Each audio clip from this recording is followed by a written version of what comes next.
And we are live. Hey, Brian Dust Devil, how's it going tonight, buddy?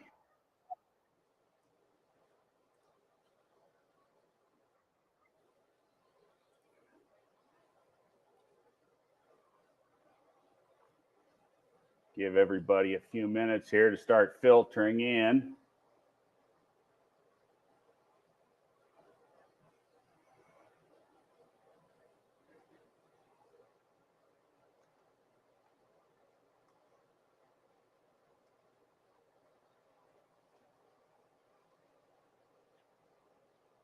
Hey, Dougster, how you doing?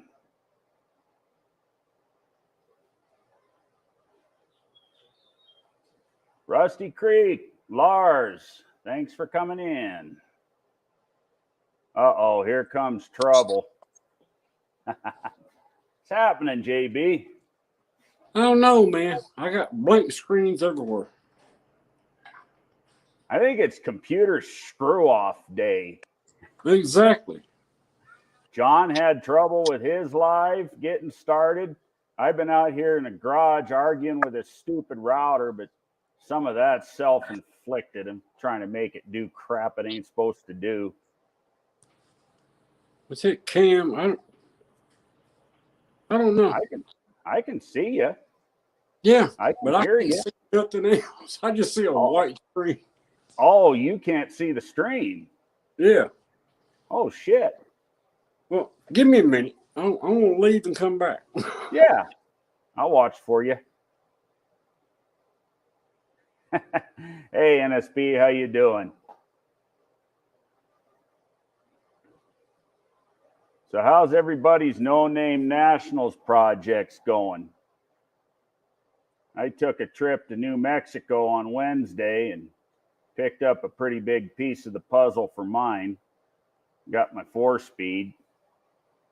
Found it off a guy on Marketplace. Pretty good deal on it. Now I just got to find a dang scatter shield for the thing.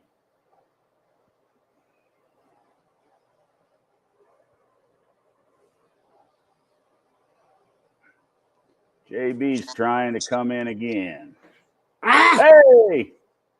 I got it. It's working.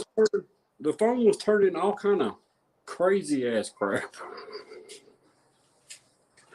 Nice, Dougster. I'm going to have to go check them out later. See, mine's a D200, but it's being transformed into a D100.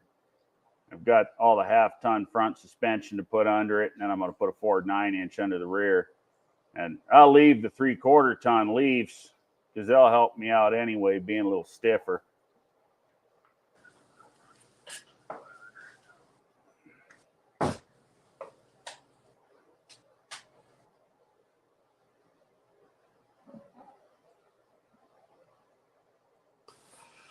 So again, I can't see the chat, but hey, everybody.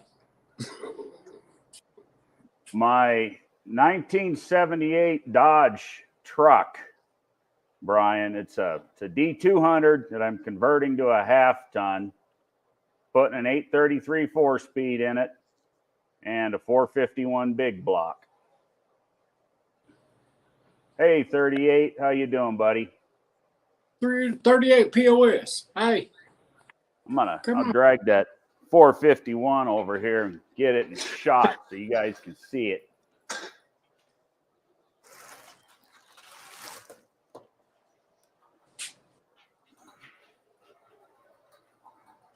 I don't understand why I can't do the chat.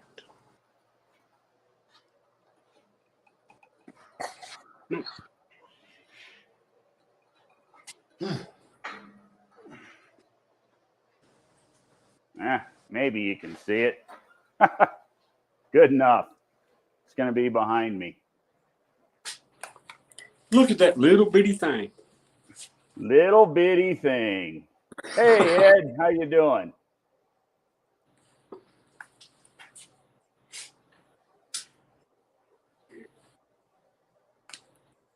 Yeah, Dougster, mine's got a Dana 60 in it now, but it's It's a 3/4 ton setup, 8 lug. I don't need all that weight.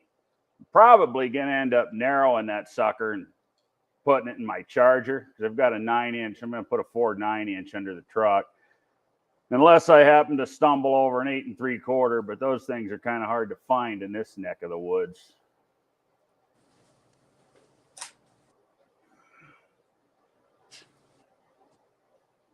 What was you going to say, JB? I can't even remember, man. I'm on vacation. I'm on vacation. But yeah. Vacations are good.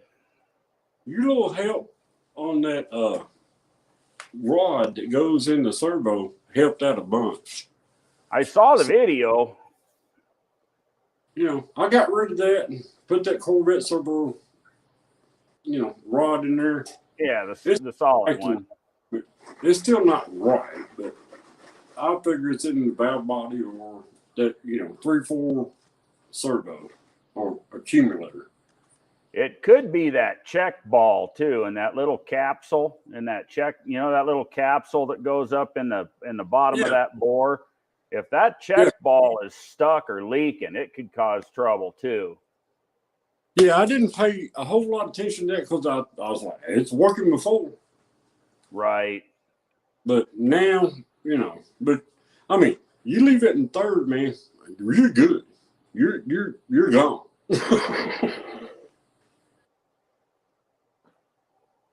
Yeah, Dougster, I'd love to find one. The wrecking yards around here, they just don't seem to have much Mopar stuff. They don't have much old stuff at all. 833 transmissions on auction up here. What's a good bid? Well, I gave $1,000 for mine, and it's been rebuilt, and I opened it up to confirm.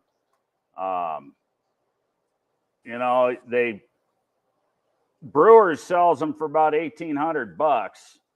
So if you can find them less than that, you're doing pretty good.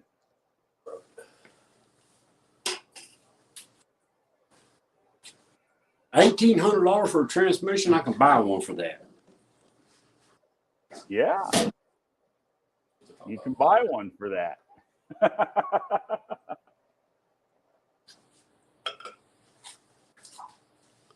Yeah, the OD ones, they don't go for as much.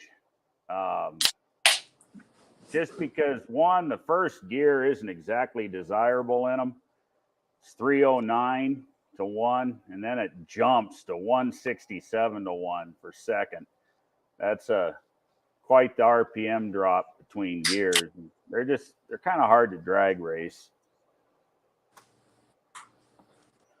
So I'm kind of missing out on what you're bringing to the No Name National race. I was thinking it was that Charger or that Challenger was always in the back. Now I'm kind of coming to realize that it's the truck. Yeah, it's a 10 grill, 78 10 grill Dodge truck. Huh. Hey, it's going to be a truck fest this year. Yeah, yeah. Hey, Jason, how's it going, buddy? Don't even talk to Jason. I'm going to have to pull 3 spark bars, not 2.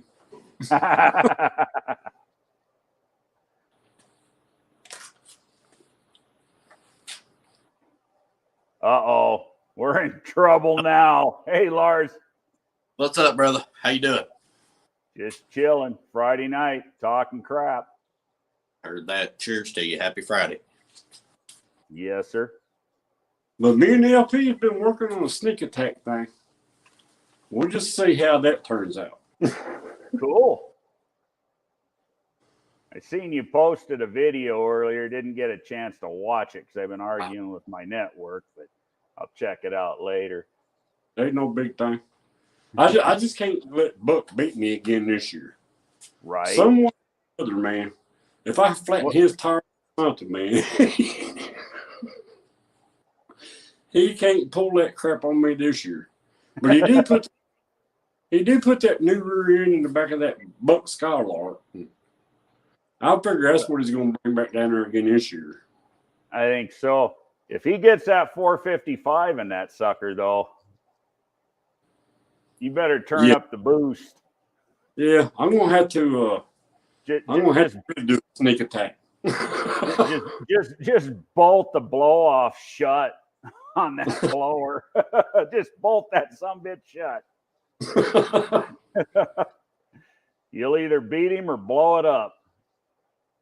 Well, hey, if I come across that center line, I might get knocked out. But if I'm, bounce him in the wall, I'm good. But then they'll shut the track down.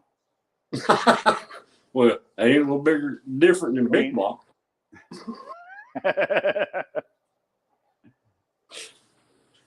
We had to sit there and wait for an hour for them to clean that mess up. Right.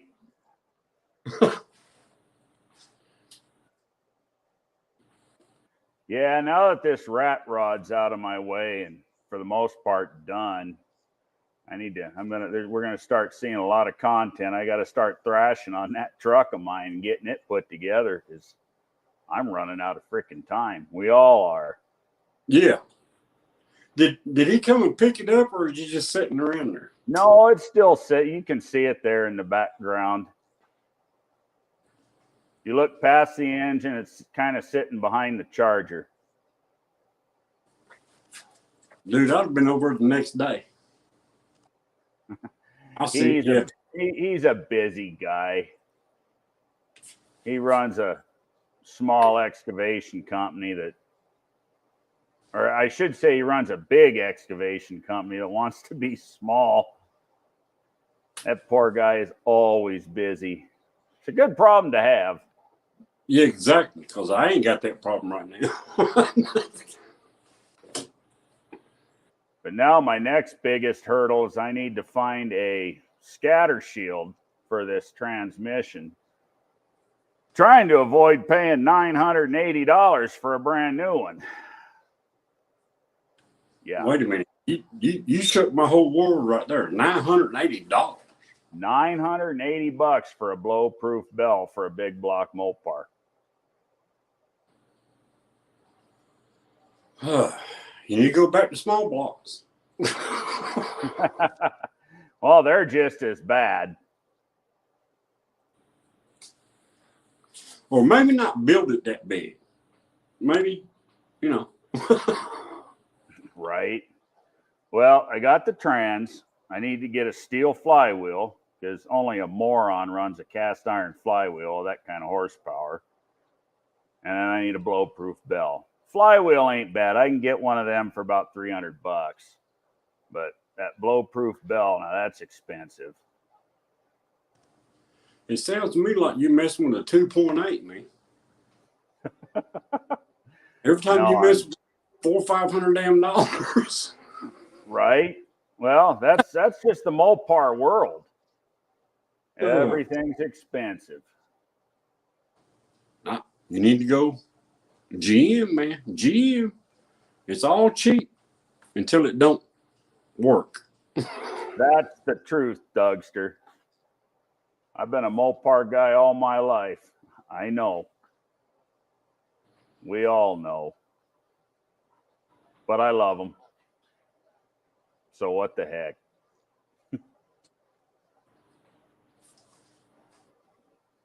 Ford, Mopar, Chevy. I don't care what it is, as long as it's cool. Exactly. That's me. I can care less what it is. Right. But I'm not a big Ford fan. I've owned quite a few Fords, and none of them ever worked out right. There was always, I bought a '67 Mustang Mark I one time. It was supposed to be the baddest little thing in the world. I gave like $10,000 for that thing. I sat down in that thing and drove it for like 2 weeks. It was in the junk pile. What did it have in it? There's a 351 Cleveland. That's a good engine. That's my second favorite Ford engine. But that thing, I drove it like 2 weeks and it was ready for the junk heap. Right. It just freaking. I can't own a Ford. Both the Ford engines that I really like, the Cleveland and the FEs, are probably the most complicated engines to build. And that's part of why I like them. I like the challenge. Exactly. But people put them together wrong all the time. And you end up with issues like you're talking about. They just go to shit on them. My favorite car I ever had was a 72 Firebird with a 400 in it, ram air hood off a 70. Dude, I'd give my left, you know what, to have that thing back. Yeah. That's what I'm talking about, NSB. Them suckers are high dollar now.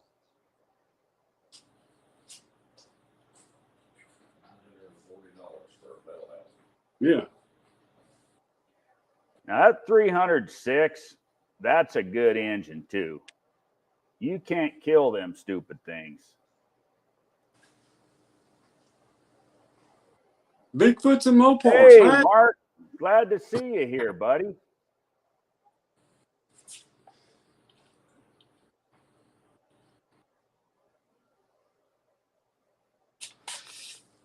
I ain't seen him on nobody's Footage live. of that, man. What's that, JB? I said, I ain't seen no Bigfoots and Mopars on anything here lately. I love that Jack Pine Savage. Yeah. That is one bad car.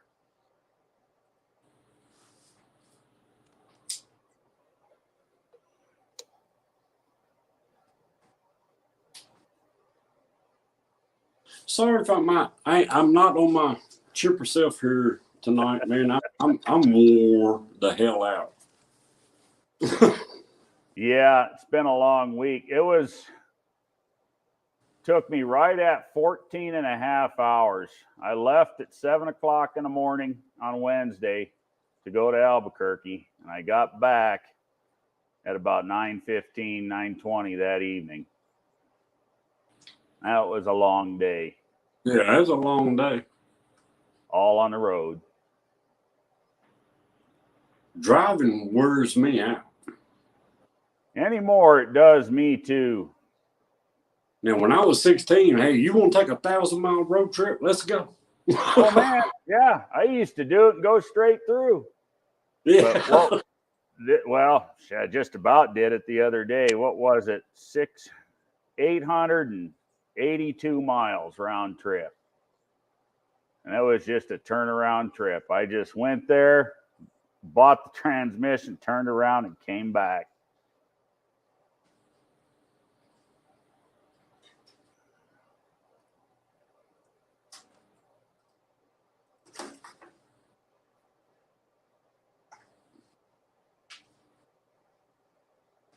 Anybody wants to jump in, feel free.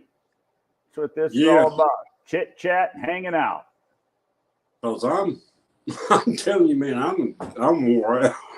Yep, the link is pinned. Let's see who's brave enough. Jason? I'll bet Jason will jump in. Come on, Jason. Don't you be scaring him off now.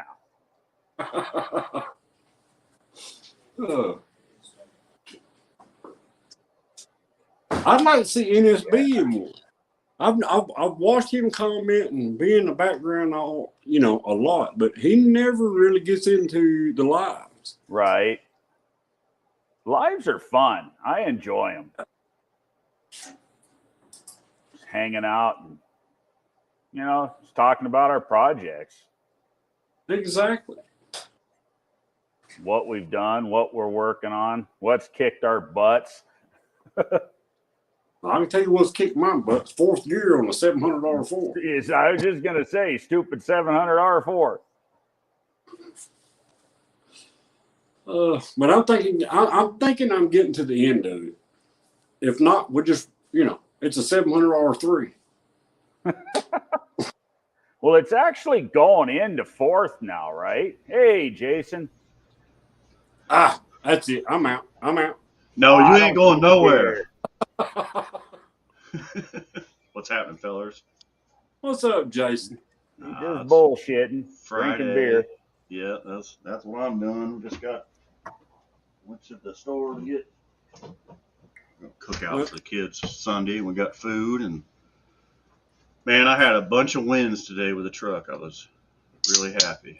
I got a drive shaft for it, and then I found out, oh shoot, I got to get an adapter U-joint for the front yoke because it's got that old '63 weirdo Power Glide yoke, and I ordered one off Amazon, and it was right. I about crapped my pants.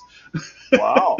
It was like a 1310 to a 1330 something other, but yeah, it's like, this is a win. Oh, this yes, you are, Damien. Get your ass in here. Yeah, come on, man. Y'all didn't see his little, notification. Evidently, his chicken didn't try to attack his ass today. Oh, shit. Oh, crap.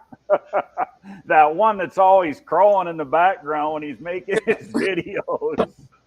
It just come across my live feed up there. You go, oh, Elvis, my chicken, doesn't try to attack me today. Well, it's funny. Every time that thing crows and he's making a video and he tells it to shut up, it reminds me of this neighbor's dog over here that goes to barking when I'm out here filming. Shut the hell up. Dude, my neighbor's dog, yeah, that's half the time I can't put a video up because this dog is losing its mind.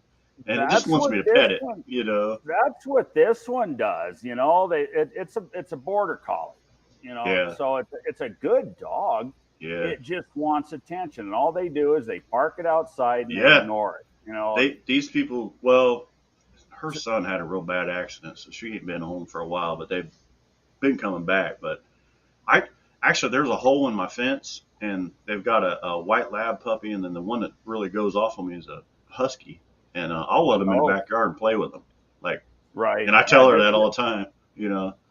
They're just starving for attention. Yeah. That's but, you know, like these people over here, there ain't nothing wrong with them. To me, they're just the kind of asshole that shouldn't own a dog. Yeah. You know, yeah, if we you're going to don't have leave a our dog, dogs do outside. something with him, you know. Yeah. I mean, I leave mine outside, but I let them in, you know. Yeah. They spend some time outside and they come in the house. Come on back in, yeah. That's the same thing with my dogs. The next door neighbors on one side feeding them treats. Every day they would feed them treats. Now the dogs go out there sitting at the fence and they pull in. Where's my treat? Where's my treat? Right. Yeah, they get spoiled with what they do. I remember when I was a kid, I can't remember what's first responder's name. Damien, is that what it is? Damien. Yeah. When I was a kid, my dad used to paint cars out in the country at a buddy of his house. His name was Jesse James, and he had a damn rooster. And I'm not shitting you. Every time I would get out of the car, that thing would come and spur me. Yeah. And they'd chase him around. Yeah, they'd chase him around with the tractor, and he did that like 4 or 5 times. And I was the only one that bird would ever do that to. And I'll tell you what else is mean is a damn goose. Gooses, yeah, they'll fucking bite you. They're bad. Yeah. Yeah, they will. We fuck with them at work because they make nests on our roof and stuff. And I tell the kids at work that one kid was going out there and messing with one the other day. I said, that son of a bitch, he'll get you. He'll get you. He will get you. NSP. Finally, one day I was there, and my brother Rob, and Rob is younger than I am. He was just a little guy, barely walking. We got out of the car, and that damn thing come and spurred him. And man, my dad and Jesse chased him down in the cellar, and they took nippers and snipped his spurs off. Right, like, you son of a bitch, you're not gonna do it. And man, that bird never messed with us anymore. Yeah, they did. They were fed up with him. Yeah, my great granddad had an old rooster backyard, man. Every time I walked that in that backyard, that thing would get a hold of me. I just finally got that thing around the freaking neck. And I was standing there going, I'm fixing to kill this. First responder. Nailed it right there. Nailed it. That's exactly it. That's right. First responder, yeah. You know, and that's the thing. You know, I get mad and I yell at the dog and tell it to shut up, but it ain't the dog's fault. It ain't the dog's fault. It's the asshole that ignores it. Yep. I mean, I have gone over to the fence, and I'll reach over the fence and I'll pet the thing. You know, it's a Yep. nice dog. That's why I said. That's why I let these dogs in the yard and frolic with them and play. And hell, even my dogs would come out, play around with them. So yeah, it was what it is. These people get these dogs and then they realize, oh shit, they're like kids. I got to take care of them and feed them twice a day and shit. I got to put it outside. I got to pay attention to it. Yeah, I got to take them to the doctor and it's like exactly. That's no shit. It's like little dogs too. They think they're 10 foot tall and bulletproof. Oh, I got a dachshund. She's an asshole. Like she's 13. She's deaf and blind, but she has no other health problems. And she is a stubborn ass old dog you ever met. But I love her to death. She gets it from me. Well, we say it's my grandmother because my grandmother she was full of piss and vinegar till the day she went. And we took her camping. Just me and the old lady took the dog. That was the sweetest dog in the world. She'd go over and walk up to people and wanted to pet her. Oh, she's such a nice dog. And I'm like, yeah. Well, we went to the store earlier and got back, and she had tore the fucking trash can up in the front bathroom. We've got two. We've got a little one and a big one. Mm-hmm. The little one, my wife, it's a shit poo. Yeah. You know what that is? A shih tzu and a poodle mix. A poodle, yeah. Yeah, and she got him at the shelter about 3 years ago. She went and adopted him. And if you go way back, one of my videos when I was working on the FE Ford, before I moved back up here to Prescott, I was still down in the valley, this big dog, I don't know what the hell he is. He's a big brown dog, but he's in one of my videos. Mm-hmm. He just showed up one day laying under my pickup truck in the yard looking for somewhere cool. It was about 120 out. Yeah. And, it gets hot down there where you're at, don't it? Yeah. Well, not up here so much. I mean, it'll hit 100 up here sometimes, but when I first started my channel, I was down south, and where 120, 125 was an average day. I mean, it was still 100 degrees at midnight most nights. Yeesh. Yeah. Like Vegas. Miserable freaking heat. But this poor dog, he just showed up he was under the pickup, and he's a big dog, and I think he's like a Ridgeback or something. Oh, okay. Yeah, he is big in that, isn't he? Yeah, he's about 80, 90 pounds. He's a big, heavy son of a gun, but he's a big teddy bear. Oh, yeah, they always are. He's a nice dog. He's dumb as the day is long. Stubborn ass if I ever seen one. But he's just a nice, sweet dog, When we first got him, I let him in, and we put ads on Facebook and all that crap, trying to find out who owned him, and nobody claimed him. So we just kept him, and he took a shit in the house once. Probably like you took a shit in the house. Right. He took a shit in the house once. How did you shit in the house again? Right. And he got scolded for it, and he's never done it again. He is good about not going to the bathroom in the house. I got one dog. She's never had an accident in the house. She's Beagle and Australian Shepherd. Probably that we need a picture of that, man, because a Beagle and an Australian Shepherd. She comes down here with me. You've seen her before on my lives. She's kindly like brown like your Beagles are and white, and then she's got one eye that's half blue. It looks really weird, and she's smart as shit. I mean, if it's got Beagle in it. Oh yeah, and then I got a Beagle in King Charles, and he's something else. And then we got the dachshund. So yeah. And then my fucking cat, you can probably hear her right now. She's. Is that what that is? Yeah. I thought there was something out here in the woods yakking. That's your cat. Yeah, she's something.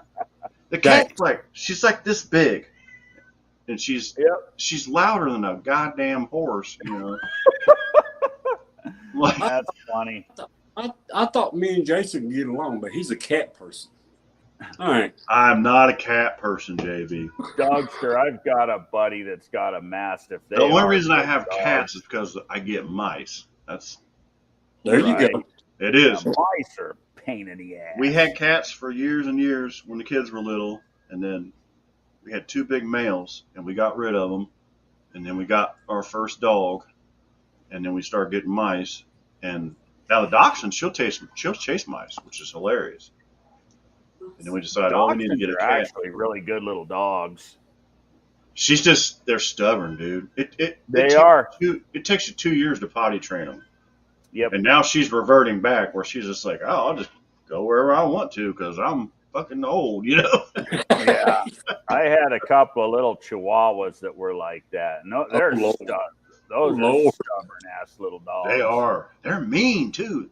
They That's one can of the be. meanest dog breeds there are. Do you know that is a Chihuahua? These ones weren't, but I think they were too damn old to be mean. Right.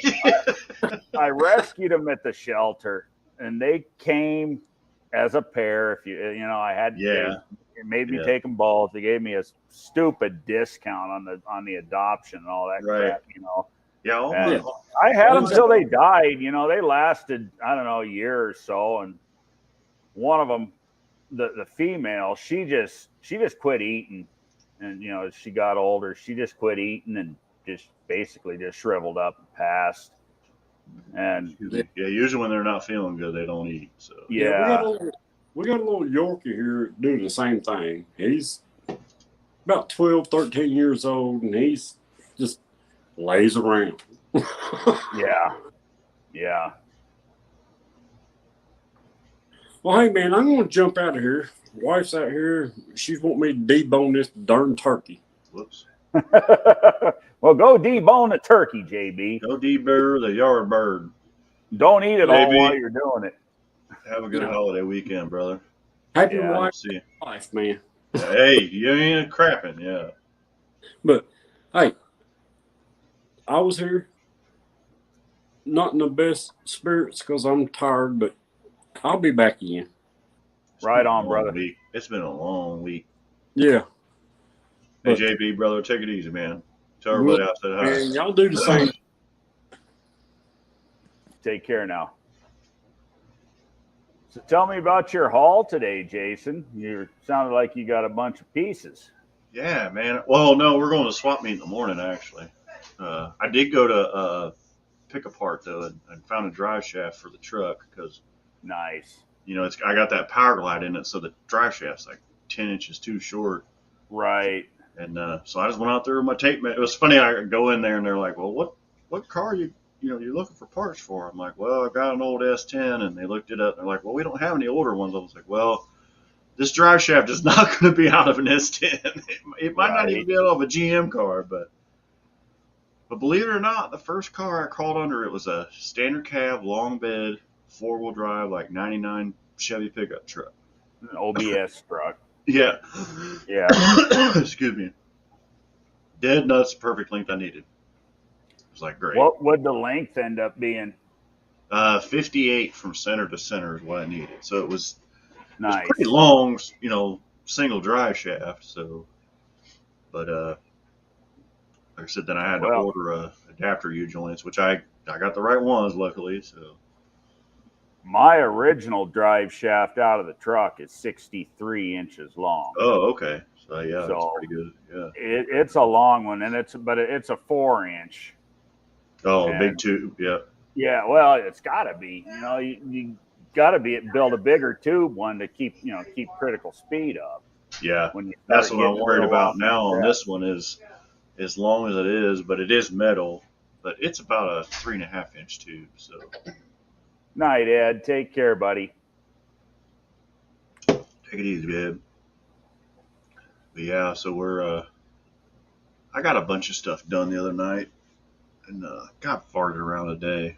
I'm hoping at some point this weekend I can fire it up and put it in gear, make sure the transmission works, once I get the drive shaft in. So I rebuilt that transmission last summer, and that's only the second transmission I've ever rebuilt. The other transmission I rebuilt, well, actually I did it a couple, 3 times, but I mean, was a C4 Ford I used to run when we drag raced, Right. And those were pretty simple, and the power glides They seemed are. pretty simple. So Yeah. Power glide's an easy trans. yeah, and it don't weigh a whole lot. I can wrestle that one around myself too. Right. But yeah, it's getting there. So They're it's definitely a good drag trans. yeah, and that's that's all I bracket raced for many years, and I was like, man, I always wanted a power glide because I only had to shift once instead of twice. Of course, Right. now guys got them where they shift herself, and I actually have that setup. A friend of mine that races, he went back to a 3-speed. He gave me his shift noise and stuff for a power glide, but I don't think it'll work on this old wonky shifter I got. But Right. I'm not worried about it. I could shift it once, or hell, I just put it in Well, drive and let it rip.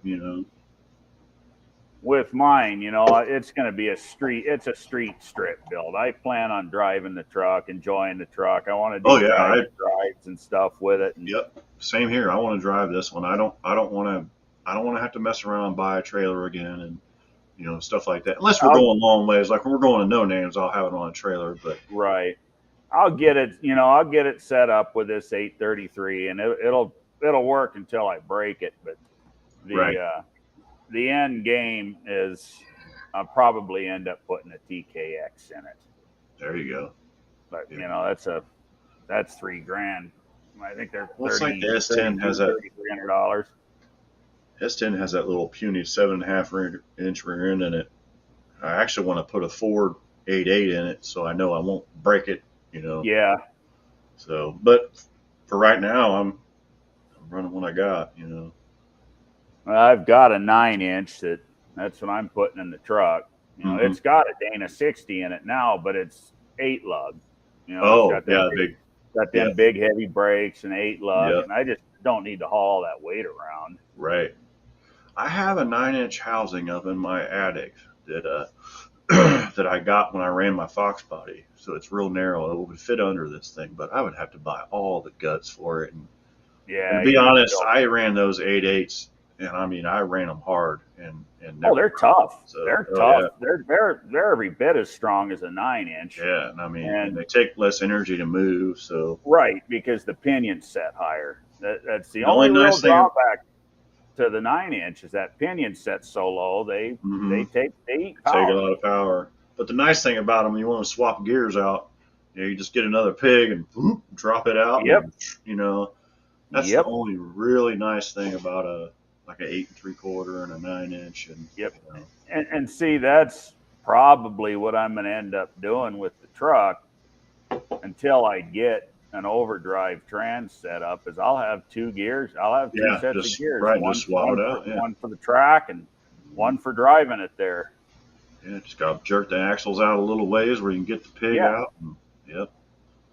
Yeah. Yeah, that was what was nice. We did that, when we were kids, because we'd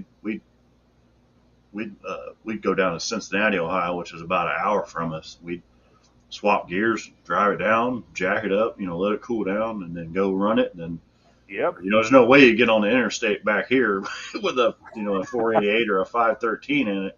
Yeah. No shit. Screaming 10,000 RPM Oh to try to yeah, keep oh up with yeah. traffic. I mean, we tried it. I'm not saying we didn't. Oh yeah, we all have. We've been there. I've been there and done that.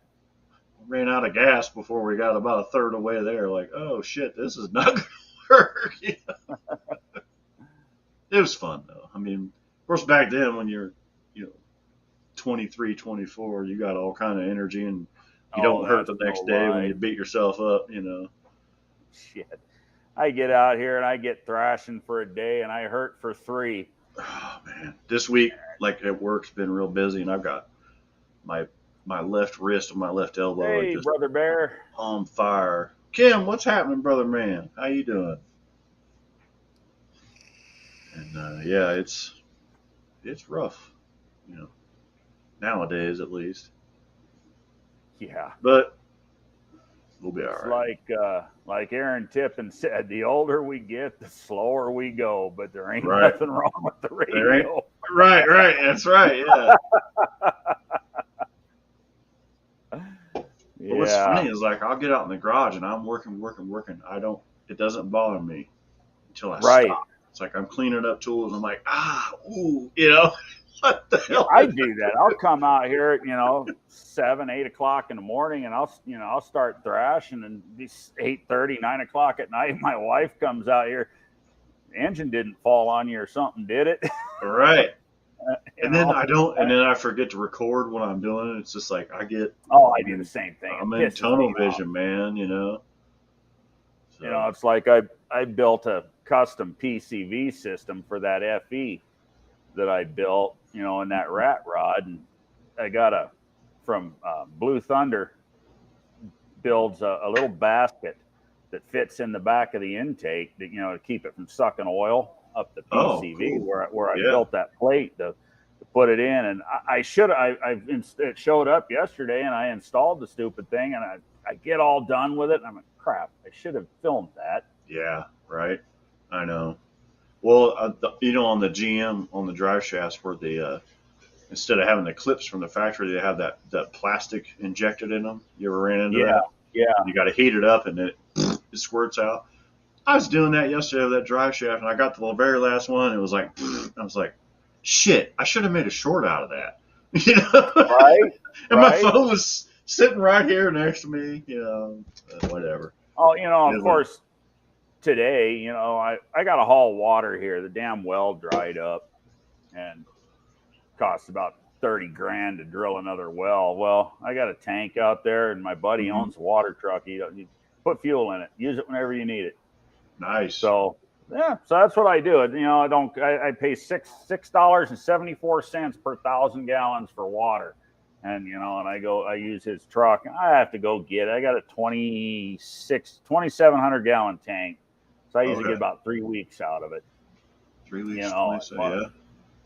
So anyways, today I had to go get water, and I'm out in the water truck, and thing ain't got any AC in it. I got to put an AC compressor on it for him. Oh crap! Yeah. But it's getting warm, Yeah. But all the cool cars are out. I've been looking. There's no car shows local this weekend. Hey, Dan. We got a big one in about an hour. Hey, Scott. Thanks for stopping in. Yeah, what's up, Heavens? How you doing, buddy? I haven't seen you in a while. Yeah, we got like the largest car show swap meet in the Midwest here in Springfield, Ohio. They do it like twice a year. That's where that swap meet is tomorrow. Nice. And I actually work with the family that runs it. It's pretty cool. Oh, that's cool. Mm-hmm. But anyway, where I was going with that story was I seen a 48 Plymouth.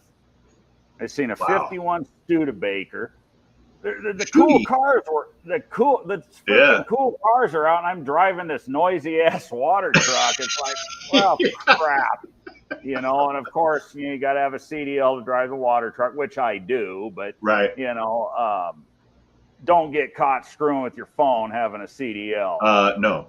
So. So I missed out. Just set it down and what could have been some pretty cool shorts. Yeah. Yeah, and then my friend that I raced with for years, he hasn't been racing for a while. He's actually racing for his first time this weekend. So, I mean, I'm thinking I might go to the swap meet tomorrow, and then when I get back, because Rob has to actually go to work after we do it, so he's got to kind of get back early, like around lunchtime. I think I might just shoot out to the drag strip because it's 15 minutes from here driving the back roads even to the drag strip. Nice. So we're lucky we've got one close.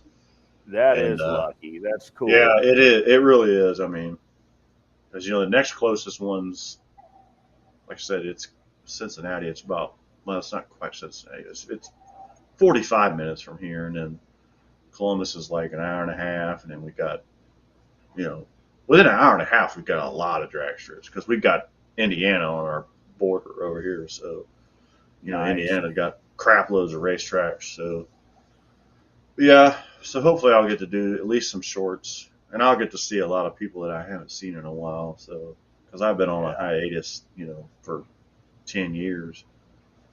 Hell, they rebuilt the whole drag strip. When you're at the drag strip, there's no excuse to not at least get shorts. Oh yeah, and what's really nice is I know everybody, so I can walk literally right up to where the starter is. I know the starter personally. Yeah.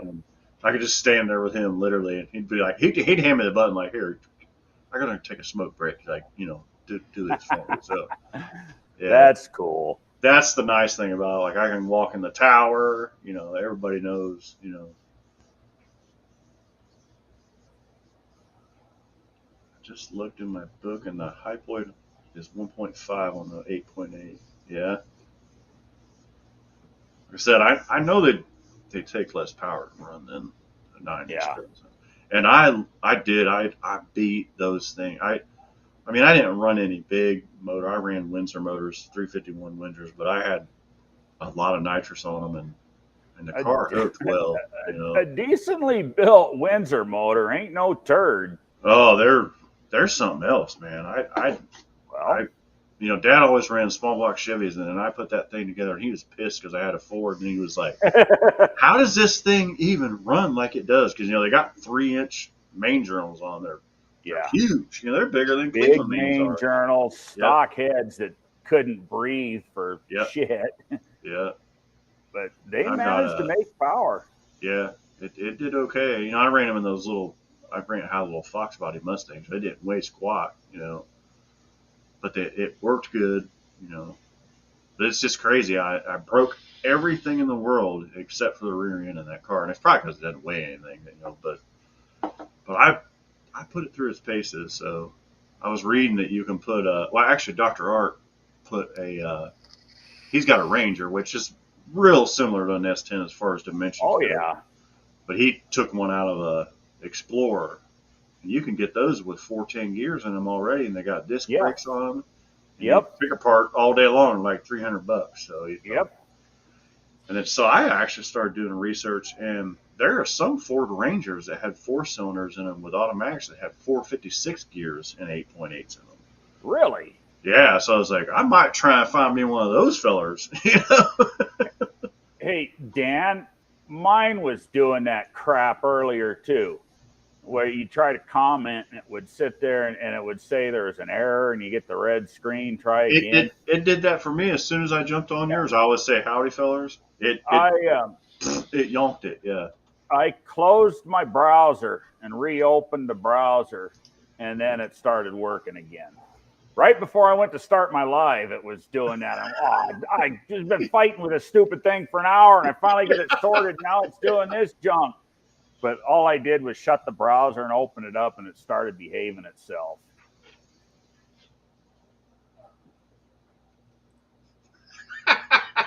John, I'll be right back. Hold on just a second.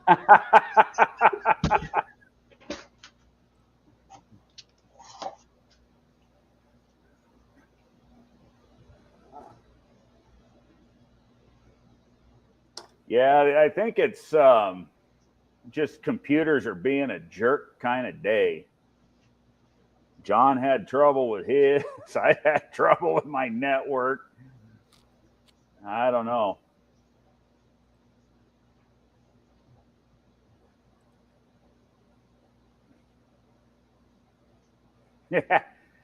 Yeah, what was it? Tuesday, I did all my mowing. Well, I was digging dirt and grime out of every friggin' orifice for hours, kicking up all that dust. Ring gear. 12, 7, 16 pinion shaft diameter, 1.625, 28 axle shaft diameter. Max tire diameter, 33.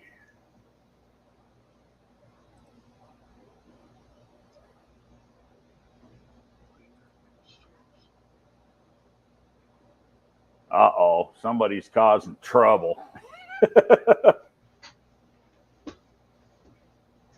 You know when you say shit, fuck, titties, piss, cock, all those, Dan. all the shit you can't say on TV. Remember Yeah, the that seven. one? What was it? The 7 words you can't say on TV. Yeah. And tits. Yeah. George Carlin. Oh, Here's to you, yeah. brother. That bitch was funny.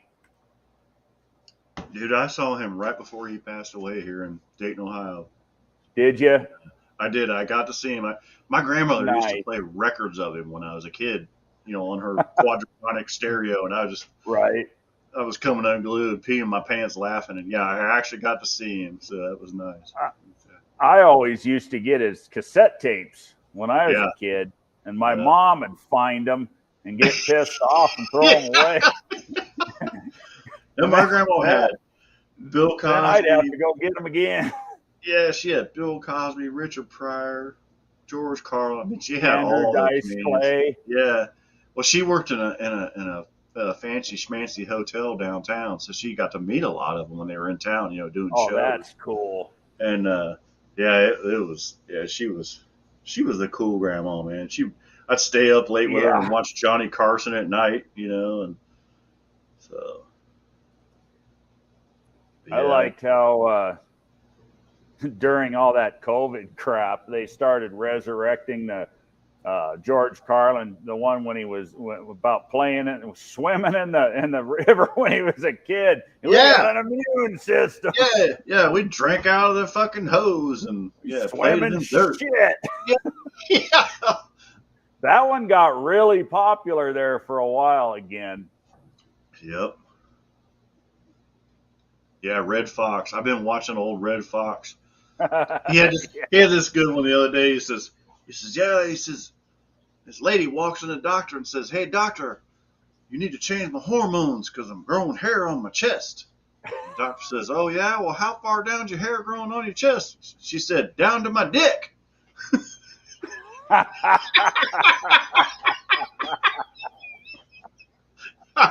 I know, I'm bad.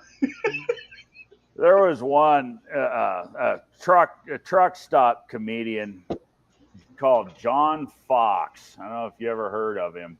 Yeah. One of his most famous ones was Archibald Bearsall.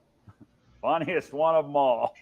Yeah. But he basically he was a school teacher and he was making the kids tell their names and by syllables phonetically. Mm-hmm.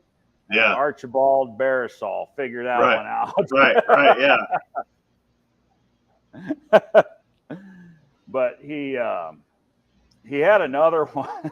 A guy had come into the doctor's office. He had a stuttering problem, and it was because he had a big dick. Mm-hmm. And he come in, doc, I got a problem. I got a big fucking dick. And he'd go on to explain to the doctor, how he'd meet these women and they'd see what he's got and they'd just laugh at him. And the doctor says, "Well, the only cure is to cut it off." And he's all, "Cut it off?" Okay, so he goes and they cut it off. Yeah. Well, a couple weeks later, he comes back to that doctor and the stuttering problem's gone, But he tells the doctor, he says, "Man, I think I made a big mistake. I need you to sew that thing back on." They meet these women. They say, "I got nothing there." They just laugh at me. Doctor looks at him and says, "Fuck you."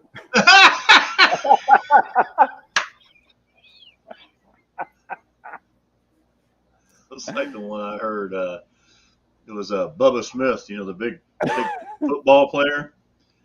And it was him and President, it was Ronald Reagan. They were in some meeting, and Ron was like, "Hey, how do you get your stuff, ready and hard? And, when you get ready," he's like, "Oh, I just go to the bedpost. I beat it on the bedpost." And he's like, "Okay, well, I'll try it next time." So him and Nancy get ready to go, and he's out there just, and Nancy says, "Bubba, is that you?"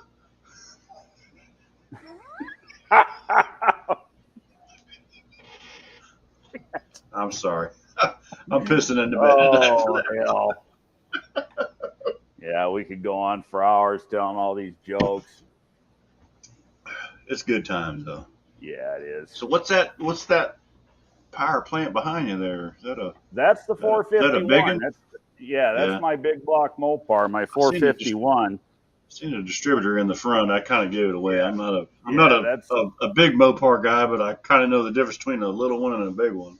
Yeah, that's my no-name engine. That's the one that's going in the truck, and it's coming to no-name. So what truck do you have?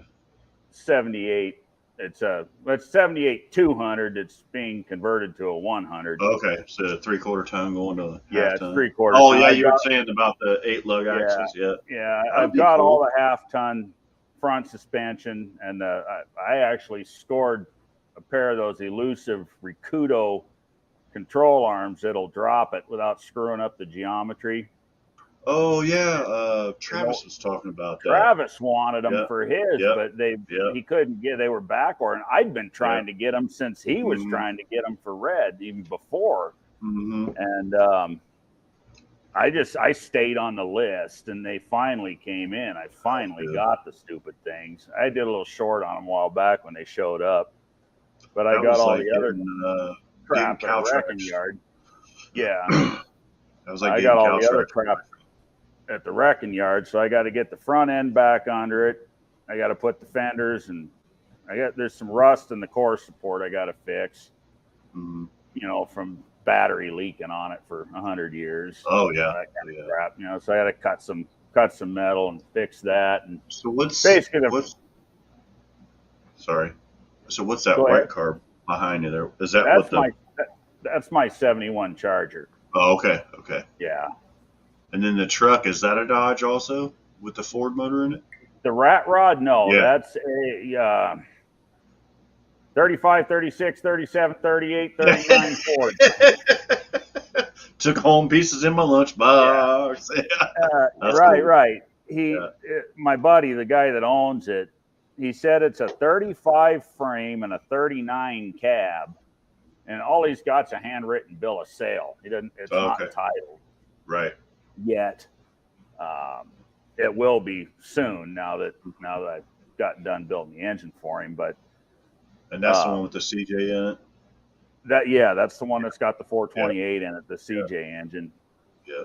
But anybody that knows anything about these old Ford trucks, that's a 37 grill, or about the lower 2/3 of one anyway. Okay. Yeah. So that's why I call it the 35, 36, 37, 38, 39 Ford.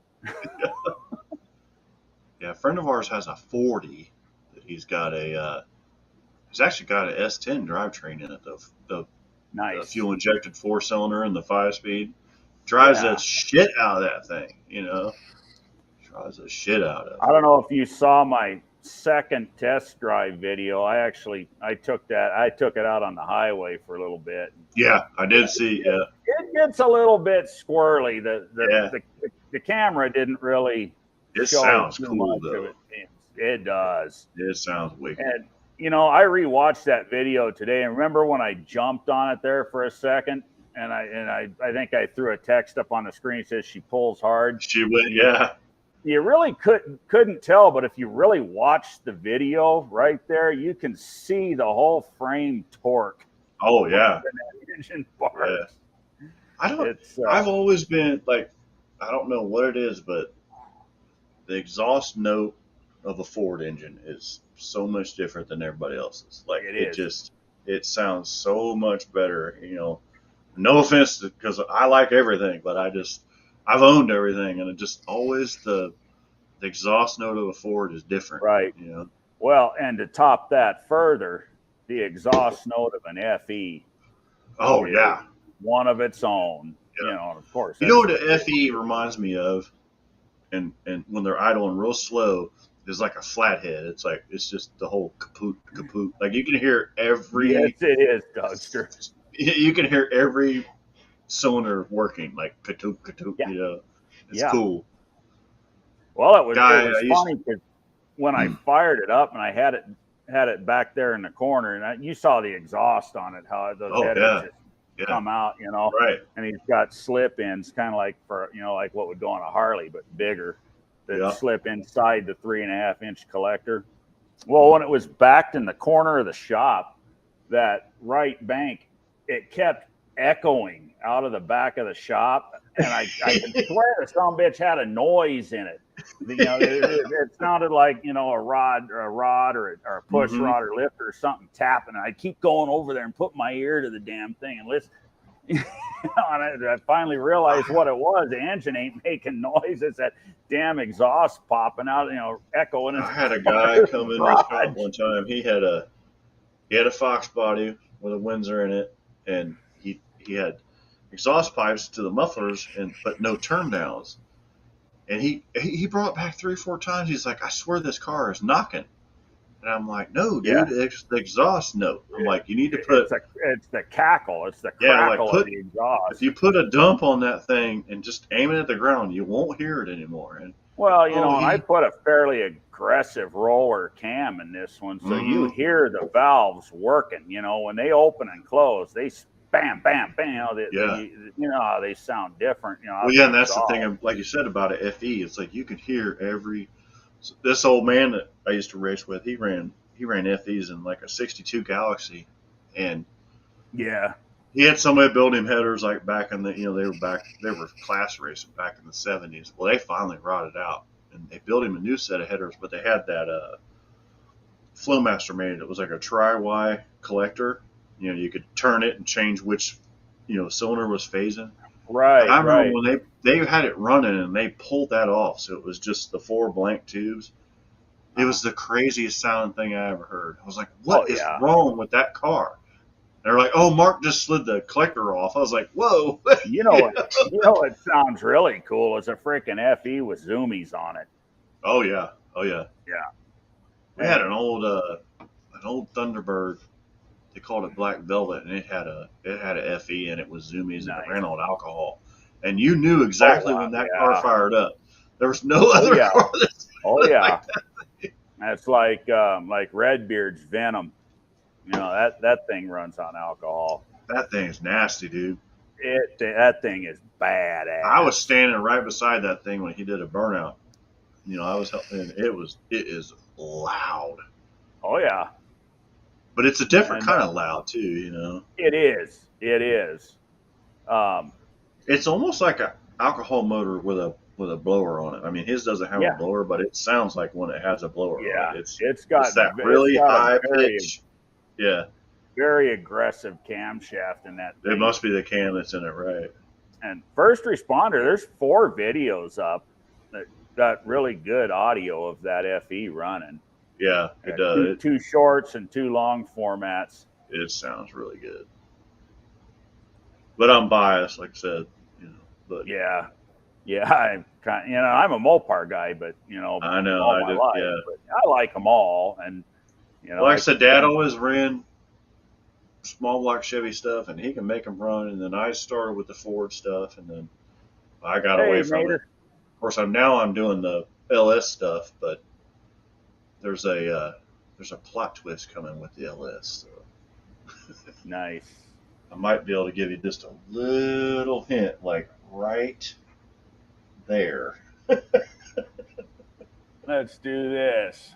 Like that thing. Right there. Yeah. Nice. Because I don't want to mess with tuning computers all day. Like I was all about the fuel injection stuff, but now I'm like, I don't think I want to mess with that. Especially if I'm going to be bracket racing it. I can tune that thing with a screwdriver. That other thing out there, I got to send it out in the mail or take it somewhere and pay somebody to change one thing. And it's like, no, I don't want to deal with that. Yeah. No, I'm the same way. Fuel injection's nice, but. Well, I want to put nitrous on it, and I want it to be safe, and I feel safer with a plate than I would with nozzles and all that bullshit. I agree because I'm old school like that. Yeah. And like what? I said, I can tune that with this thing. a properly tuned carburetor or 2 will behave. Well, it's funny. My dad ran carburetors all those years, and then he decided to get this fancy Fuel Tech, port injected stuff, and I'm like, why, Dad? Like, why? Well, the outer cylinders aren't getting all the fuel the other ones are. I'm like, bullshit. Like, guys have been running carburetors since the dawn of time, and the only thing about a fuel injection is it's more reliable. Yeah. NSB, I have not done any call outs yet, simply because the truck ain't running yet. I'm racing JB. I will definitely be doing some call outs once it's at least making some progress. We'll do some truck on truck crime. You know how it is. Yeah. Yeah, there's been, We need to have a whole like truck bracket. there's been semi-private chit chat between me and a few guys, but Mm-hmm. yeah, I haven't done any official call outs yet. Trust me, there's going to be no shortage of people to race. Oh, heck no. Yeah, you know how it is. We've been there already once. It's a family reunion and a drag race broke out. That's right. But you know what? You talking about them carburetors. I'm going to do something here. Now, that rat rod been sitting there for 2 days. Hadn't run. Here, let's blow it up on full screen before you do that. Oh, all right. Yeah, that way we can see it better. I can't wait to hear it, though. Yeah, you guys want to hear this sucker. Here we go. There you go. Crank it up. Drag this back out of the way. Man, that grill is sweet.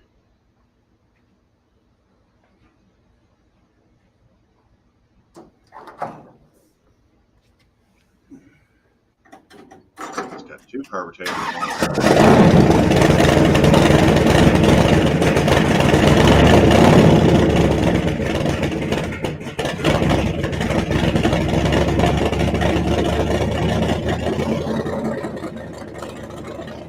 Yeah, Mater, I agree. The best one is your ears. Your ears and a screwdriver. You can tune that sucker up.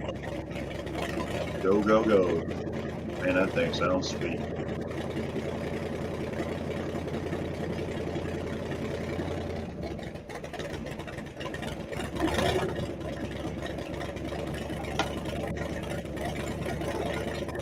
Give her the beans, Tony.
Fired right up.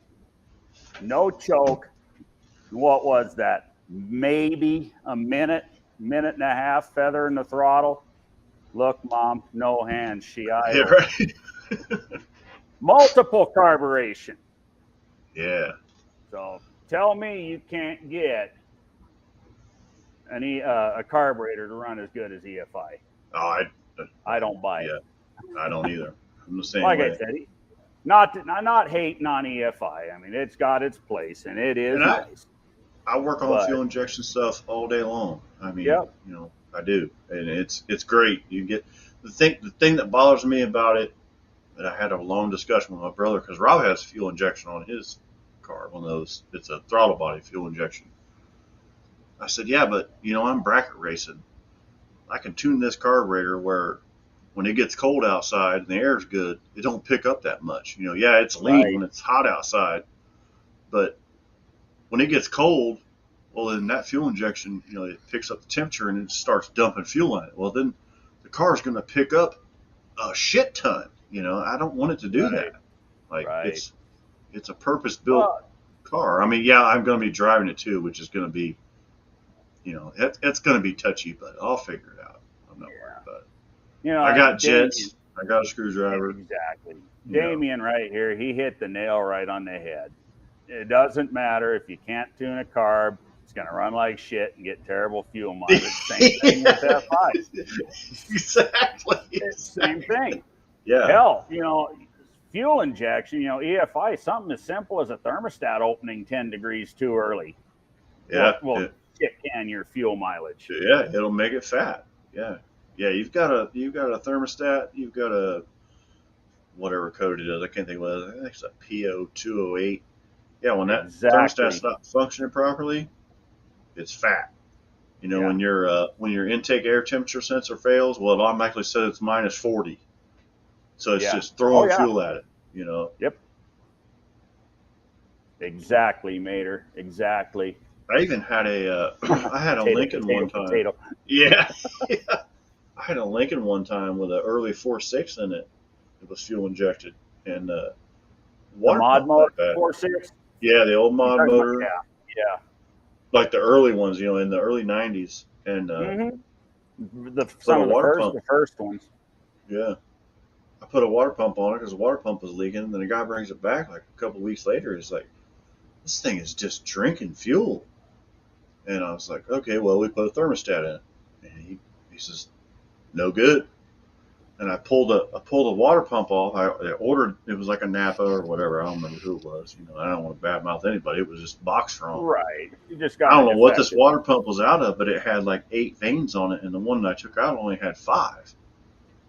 So it was pumping the water through the engine so fast or so slow. I don't remember which way it was, but it was running cold and it was throwing fuel at it. So right.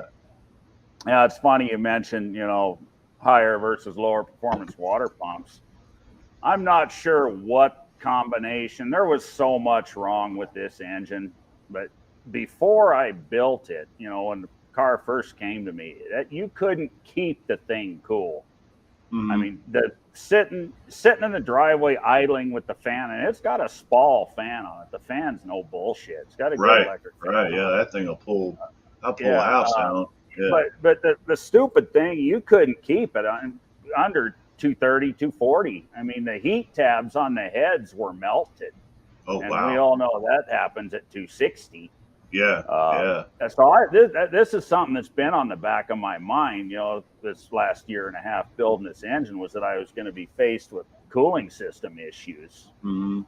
Well, you saw the videos. Oh, yeah. You can't get it to warm up.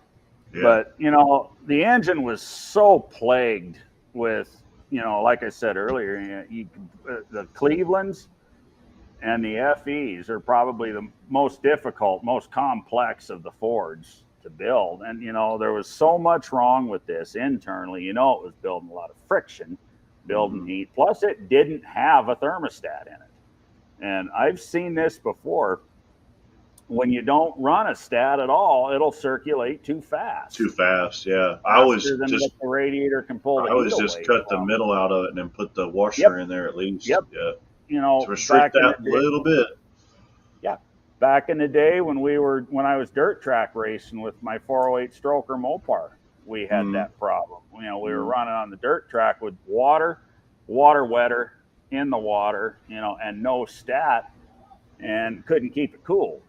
Yeah, and it just ended up. Yeah, and the water was moving too fast to absorb the heat and dissipate it. Yeah. And, and to top it off, it was a 7,500 RPM engine, so that water pump's just zinging all the time. Oh, anyway. yeah. But then the cylinder pressure is real high and it's making a bunch of heat on top of that. But all right, NSB, thanks for stopping in, buddy. Thanks for drink a beer. Have a good weekend. Yeah, man. That's what I ended up doing with that, with that small block, that 408 stroker was, a gutted stat to neck it down, and problem solved. That's right, Barrows. I can't tell you how many of those filters they ruin a mass airflow with that oil in them. Oh yeah. And this time of year, we have major problems with cottonwoods around here, and the motors suck the cottonwood in them.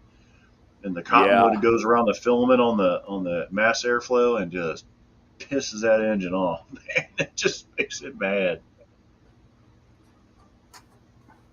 I can't tell you how much when I had my general repair shop open, Yeah. how much of this shit I went through because of that. Yeah. You know, that's and good stuff sometimes too. yeah, it is good stuff, you know, and Yeah. sometimes it'll clean it up and sometimes the sensor Mhm. just don't live.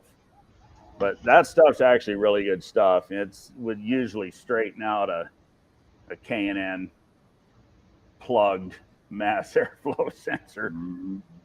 Because mass airflow sensor, really all it is a temperature sensor. It's the speed of the air changes the temperature. So when that temperature drops because the air is moving faster, well, then it just puts more fuel in it. Well, when it can't read that, it takes it away. So exactly.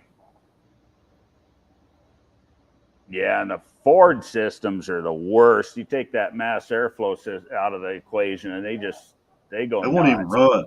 Yeah. No, a Chevy will figure out how to run, usually like crap, but it'll figure out how to run. Well, that's Ford, the only way. Since I changed the cam in that 5.3 I have, that's the only way it will run is without the mass airflow on it. Without it, yeah. Yes, without it on it, yeah. It does not. It won't. What's it do? Go pig rich on you?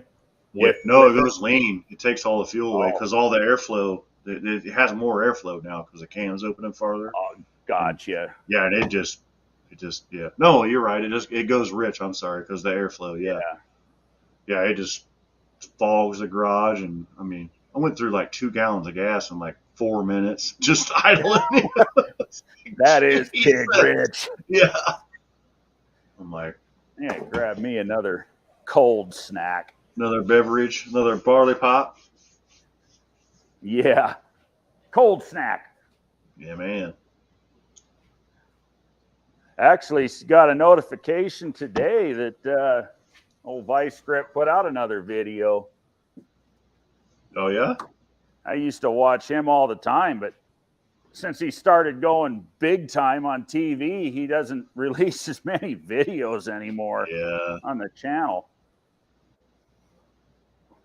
That's one of the few channels that he's down to earth, but he just he has a job now, and it's like they have recording, and people get all PO'd and banned about it. I've talked to him personally some days, and he's like, talking to him about YouTube when I first got started. And he was like, "Man, don't it's a lot of work, and it'll bring you down, And I'm like, "Yeah, we know."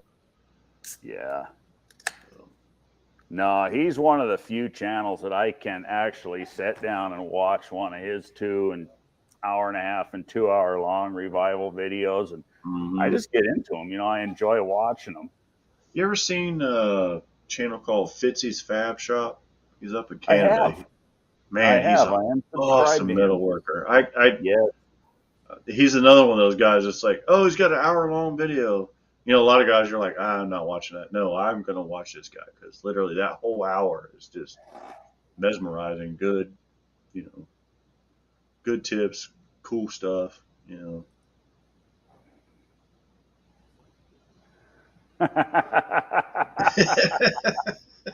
I know. I hate working on them things.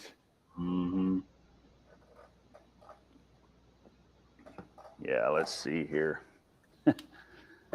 Dig here in my bag. Goodies. Anybody that knows Tritons probably. The sparkle plug, the sparkle plug remover. What that is. Yeah. That's for one. I like the Lyle one that threaded into it and pushed the ceramic out just a little bit. That's it? That's for another one. Yeah. Yeah, I've actually got 3 of these, and and of course it's. Did you ever work on any of not the cheap shit? Right. Did you ever work on any of the Aurora engines, or the Cadillac engines, when the head bolt bosses would pull out of the block? Oh, the North Stars. Yeah, the North Star. Yeah. God, that was a nightmare. And you know the dealer used to loan us their tools because they didn't even want to do it. The dealer would send us Really? the cars, You'll sublet do the it. cars You'll to provide us. the tools. Yeah, they would send it. They would send us the tools, the insert. Like, does anybody there know how to use these? And we're like, oh yeah, we've had to use them before. Okay, well we'll just pay you guys to do it. Like, Yeah. yeah, I don't want to do them either, but if you're gonna pay us.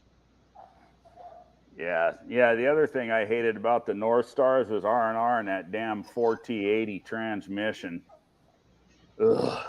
Well, and the stupid starter underneath the intake manifold. Yeah. Yeah. Yeah. Those things, they really were good running engines when they were in good shape. But when they But started man, it going was so downhill, hard to keep them in shape because exactly. the head gaskets leaked, the bolts broke, Yeah. they were just. Once something went south with that thing, the best place for it was the wrecking yard. And then Like you you get said, some they ran great until they didn't, and then you couldn't fix them after that. That's what sucked about it. Yeah. And remember the craze when people were putting them in sand rails? Yes. Yeah. They were real popular in sand rails, but I can't tell you how many poor bastards I knew that went and plucked one out of a wrecking yard, put it in a sand rail, only to find out it had pulled head bolts. Yeah, bloated. Running on 6 or 7 But cylinders, puking water. One thing that I never encountered, or maybe you did, I never heard a rod knock on one of those things. I didn't either. I mean, that's the coolest thing about it. Was like the bottom end must have been a strong son of a what, because I never heard a rod knock on one. I never had an oil pressure problem with one, and I never heard a rod knock on one. Yeah, they did. They did obviously have pretty good bottom ends. Honestly, I don't think I've ever been inside the bottom end of one. No, as close as I've been is when we were putting those thread certs in for the head bolts. That was it. I've had heads off of them, but I've never been in the bottom end. Heck yeah. But never, nope, I never got Heads in the off bottom of them, end. intakes off of them. Mm-hmm. And like I'll tell you, the transmissions were a mother to get out of them. Yeah, the worst damn part on that car to replace. I shouldn't say the worst, but probably the stupidest was the alternator on like a 93, 94 DeVille's.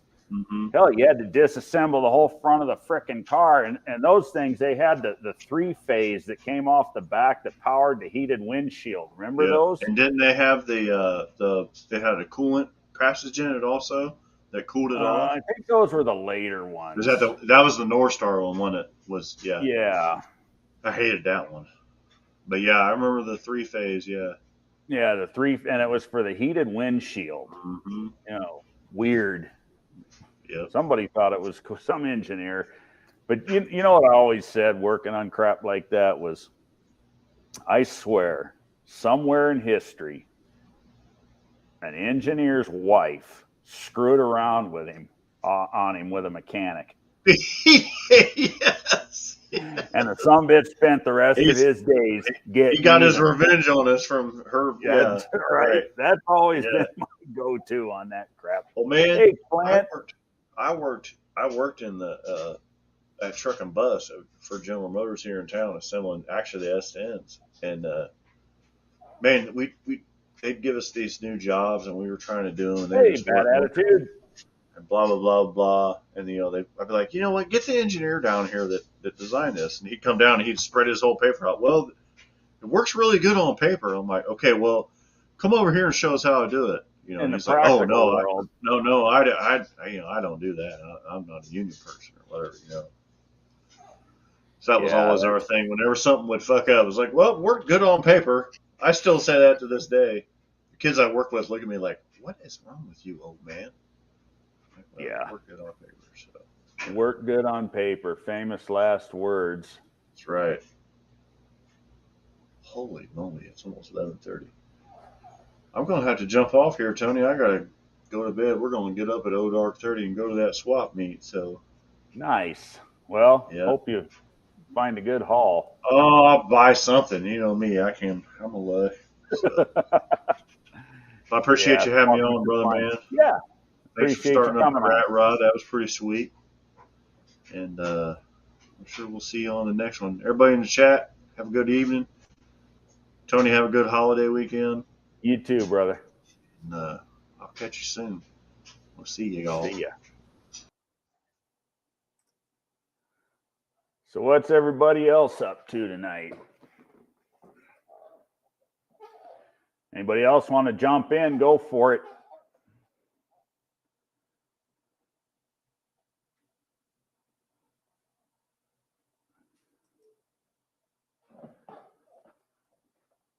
How's your project coming along, Bear Rose?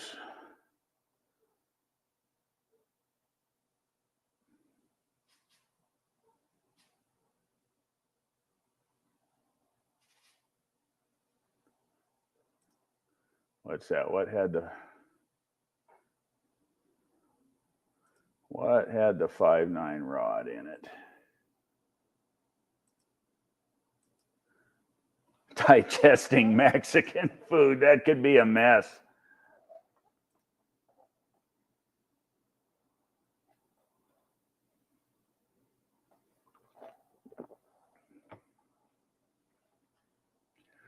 Well, I don't know if you can see it back there behind me, but there's the 833 4-speed that I picked up in New Mexico.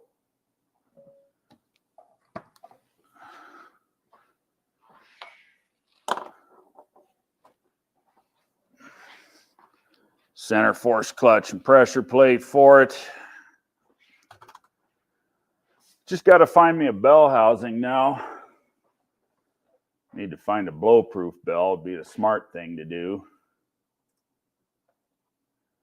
Cleaning and moving stuff around for the past week. That doesn't sound like much fun. Too much like work. Supposed to be getting that metal hot there.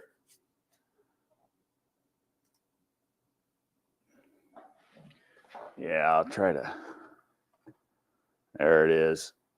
Sitting on a bench over there. Opened it up, make sure everything was what he said it was inside the other day, and it is. Probably should have filmed that too. I didn't. Hey, Ari. Well, we was just in here. Me and Jason chatting for a while. JB was in here for a while. Fired up the rat rod again. That's about it. This Friday night BS.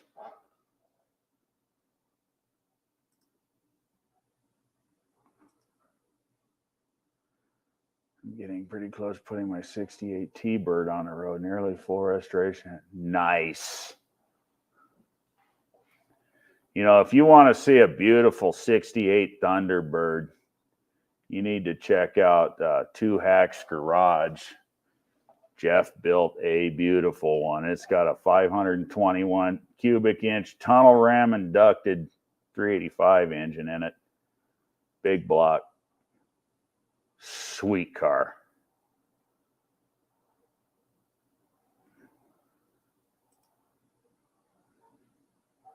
So what have you been up to, Ari? Staying busy?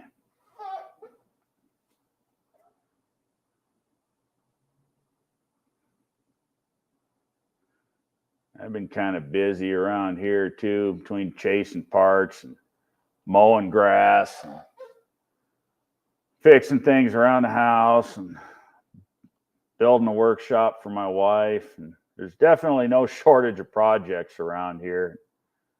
Now that rat rod's buttoned up and be leaving here pretty soon, I need to get my truck in here and get started on it. Time's a ticking for No Name.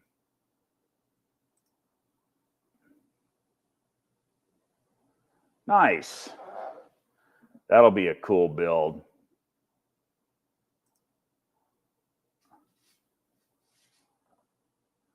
Yeah, that car got wild, got real wild.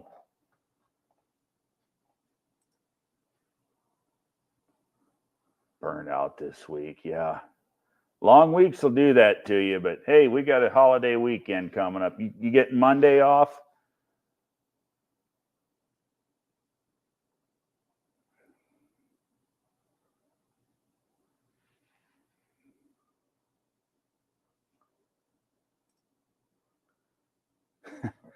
Yeah, they were good engines. They actually were good engines. You could stroke it and make a 428 out of it. 420 something. I'm sure there's a stroker crank out there for those. I think these days you can pretty much get a stroker crank for just about anything.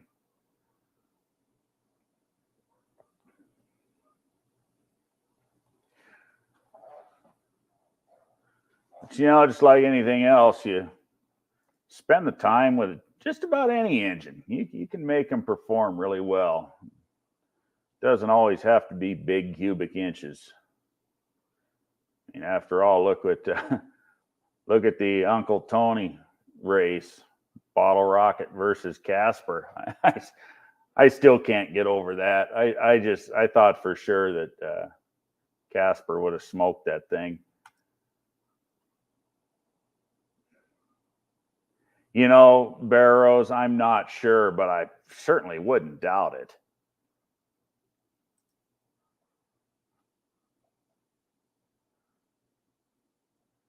Most of what I've played with is FEs and Clevelands and a few Windsor engines when it comes to the Ford stuff. And I've rebuilt a few stock 400Ms, but never really did any kind of performance mods to them or really looked.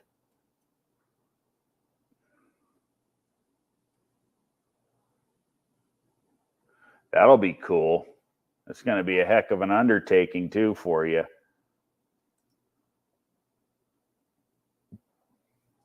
Yeah, they kind of were. But they were pretty darn reliable. That was one thing, about them. If you left them alone and just drove them and serviced them and kept them maintained, I really kind of knew that engine to be a pretty reliable one.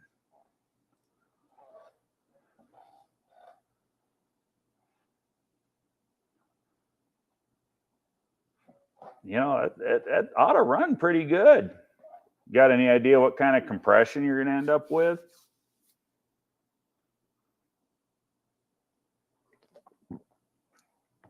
At the end of the day, every engine is just an air pump. And the more air you can move through it, the more power it's going to make. And if you can keep it oiled and keep the bottom end in it, she'll run good, she'll run long, and she'll make good power.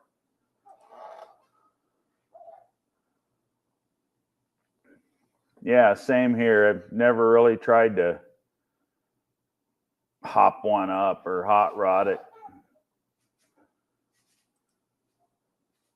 Seen a few of them in the big cars and mostly pickup trucks. Hey, Blake, how's it going, buddy?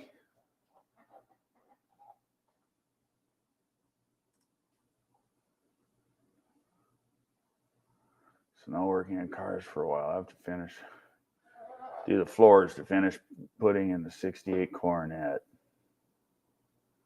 Yeah. That's work.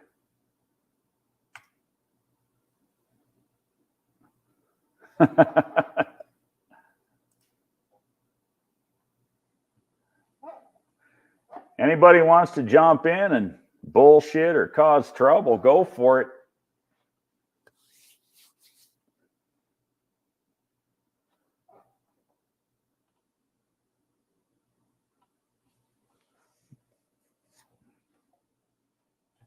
I'm just drinking beer, kicking back, hanging out.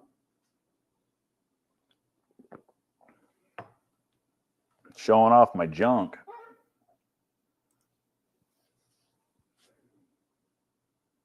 Car stuff, that is. That didn't sound too good, did it?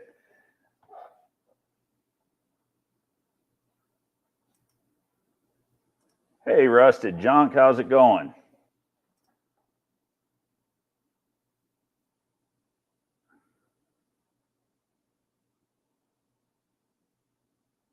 Fun stuff. Floods are never any good. Yikes.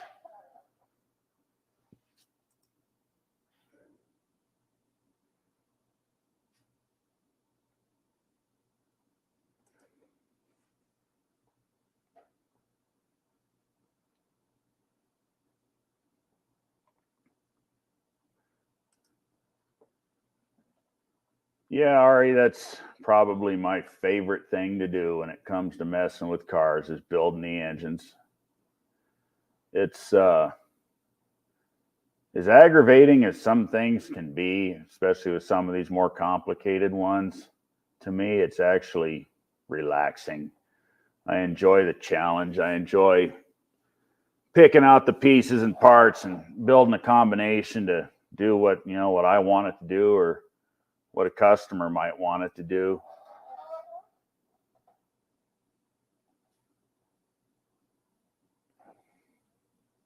Yeah, the 400 Chevrolet, that was a good engine too. Those sons of guns could run.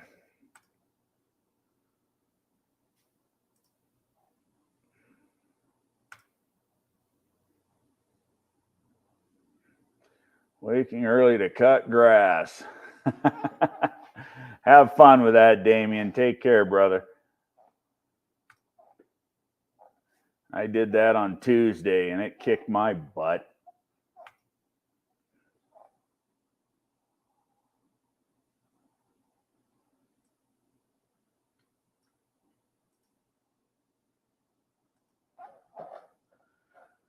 Sell the 68 Cornet to fund metal for both the rotted 340 Cudas and chop on a 62 Valiant. Hopefully do the Cuda as a winter project. I'd really love to see you bring that Cuda back. I think it can be done. I've seen them worse off than that.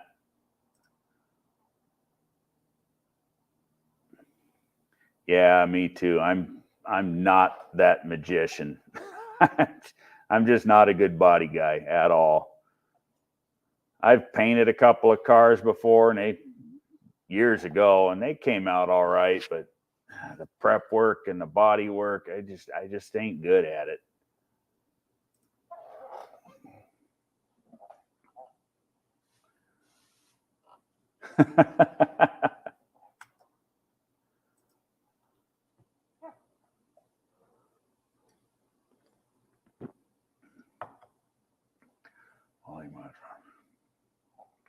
So what all did you actually do to the 400 as far as oiling mods go?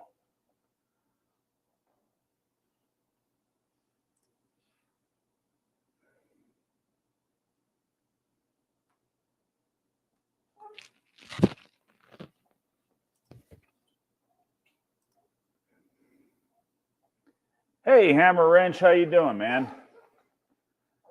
Just made it home. Oh, that's a long day.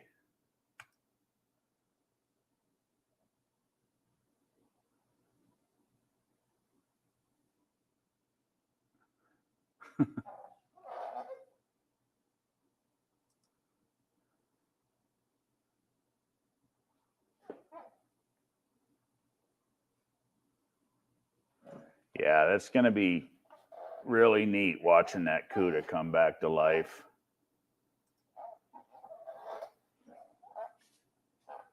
Probably one of my favorite Mopars. I hate seeing them tore up like that, but it's nice to see them. Somebody actually puts the time and effort into bringing them back from the dead.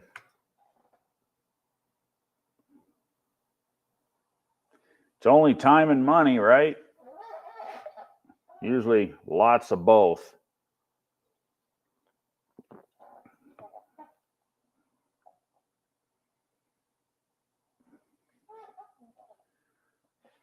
Well, we just been BSing in here. I fired up the rat rod for a minute, talking about Jason's projects, and JB was in here for a little bit.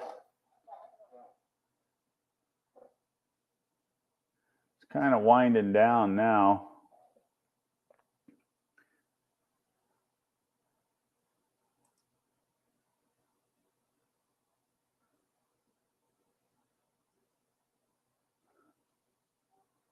Yep.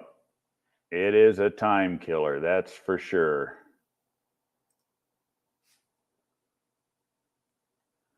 Oh yeah. It's going to be fun. I just got to get busy and get this damn truck put together. It's going to be me and that truck in the pits this year.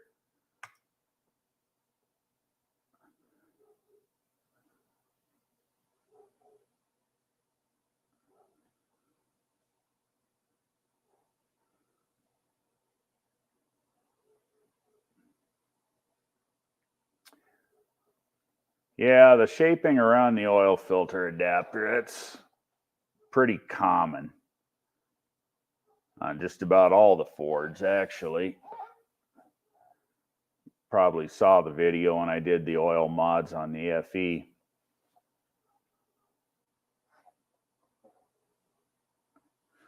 And that was where I focused a lot of the work. That and the pickup, where the pickup tube, or not the pickup tube, but the oil pump bolts to the block. They put that little bitty hole in there for some reason, and got to open it up, match the pump.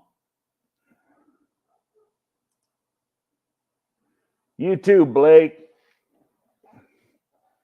It's going to be a relaxing, beer drinking kind of weekend around here. I'll drink one for you.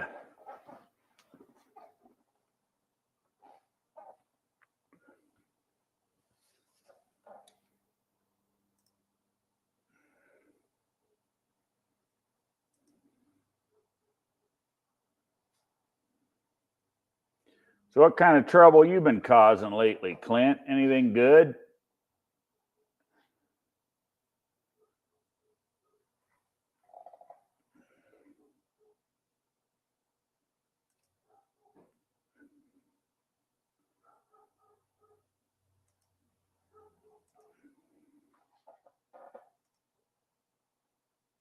Besides eating Mexican food anyways?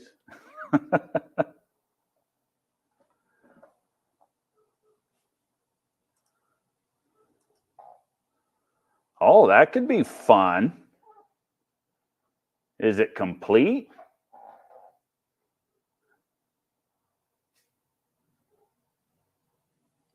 Or are you going to stick a big block in it?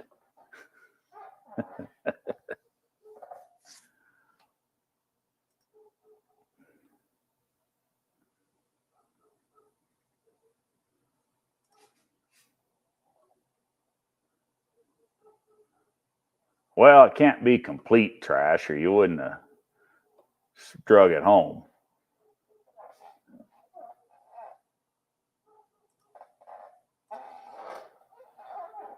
You got something up your sleeve. Oh, yeah. Is that what it is, a 944?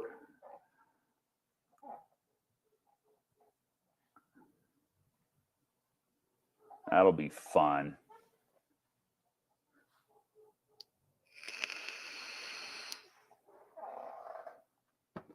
Way back in the day, I had a buddy that had one of them things.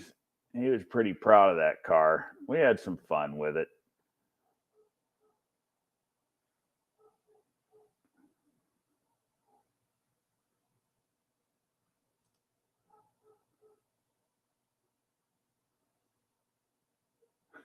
Yep, that's a fact. Okay, I'll have to check that one out too. My list is growing. Now, spending 15 hours on a road trip kind of took away from my YouTube watching this week. There's actually been a few good videos I got on my watch later list. Probably do that in the morning. Sit down and watch videos for a minute. Or a few. It's usually what I do on Saturday mornings. Get up, drink my coffee, and watch YouTube.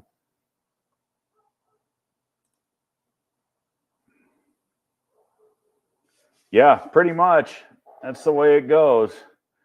I usually get way behind and I spend a few hours binge watching.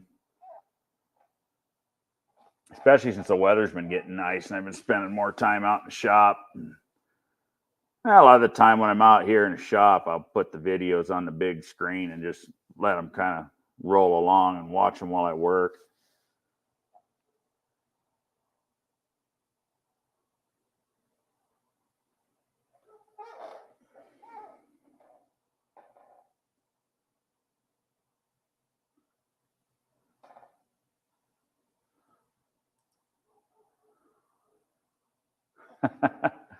Yeah, there's been quite a few going out lately. I know my channel's been growing. Here in the last week, I've picked up like 40 subs.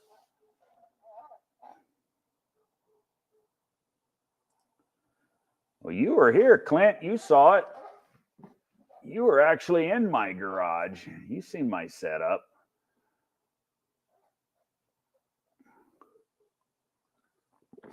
It works pretty good for me.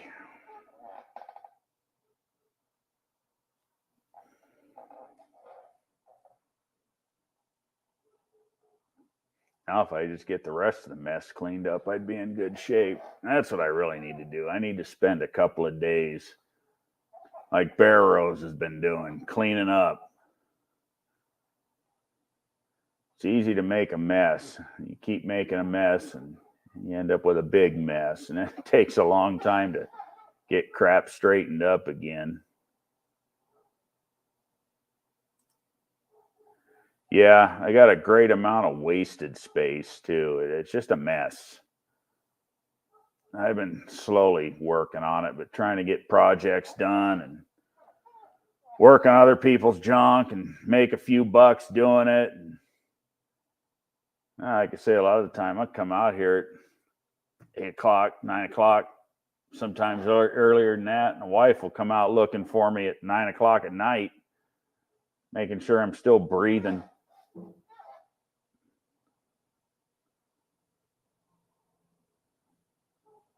Sit around, freeze our butts off all winter, and then the weather gets nice and just hurry up and start having fun. How's the priorities? Yeah. It never ends. There's always something to do.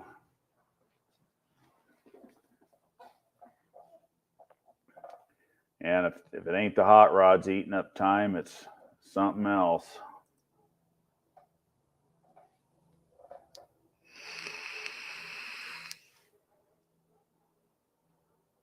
There go those neighbor. Oh, there's that neighbor dog barking.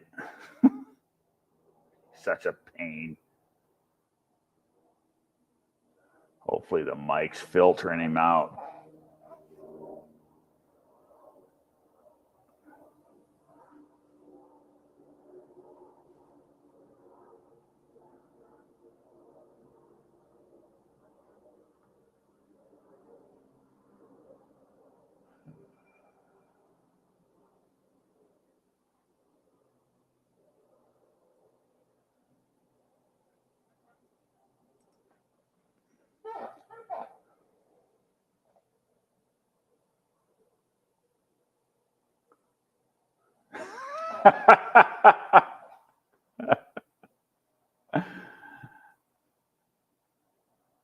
Proof. Always make the proof.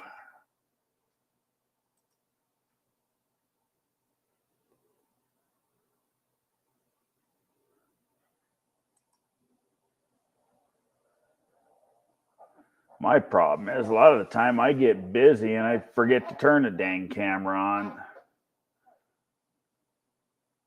What I should do is just leave the thing run all the time and then cut out what I want later.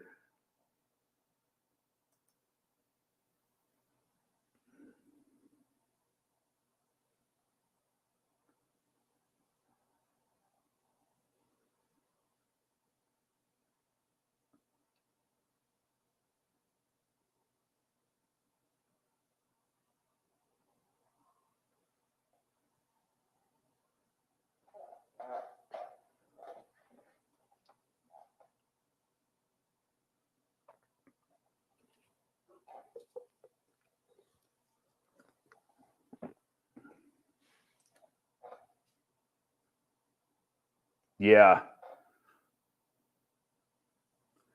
Yeah, or when you film for 3 days and the SD card takes a crap and you lose all the footage. I've had that happen.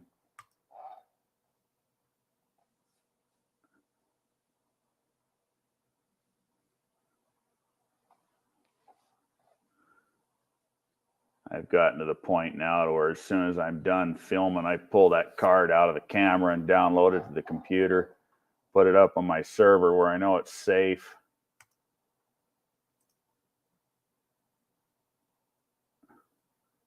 Yeah, I've done that too.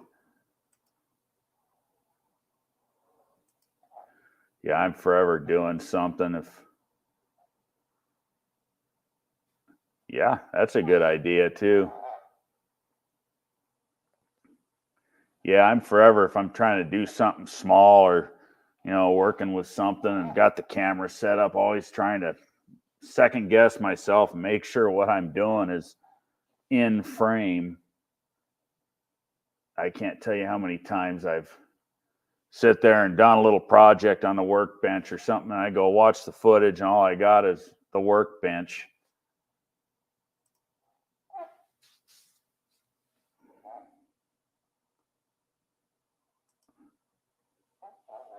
I can bet a 4K surveillance system isn't going to be cheap, though.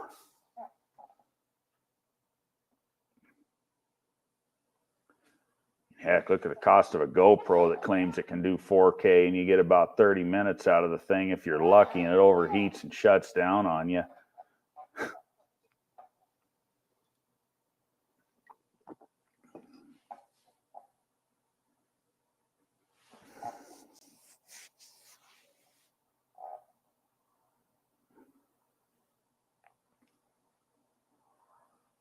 I'll tell you what's blown me away for audio quality is that new phone that I got for my wife, the S23 Ultra.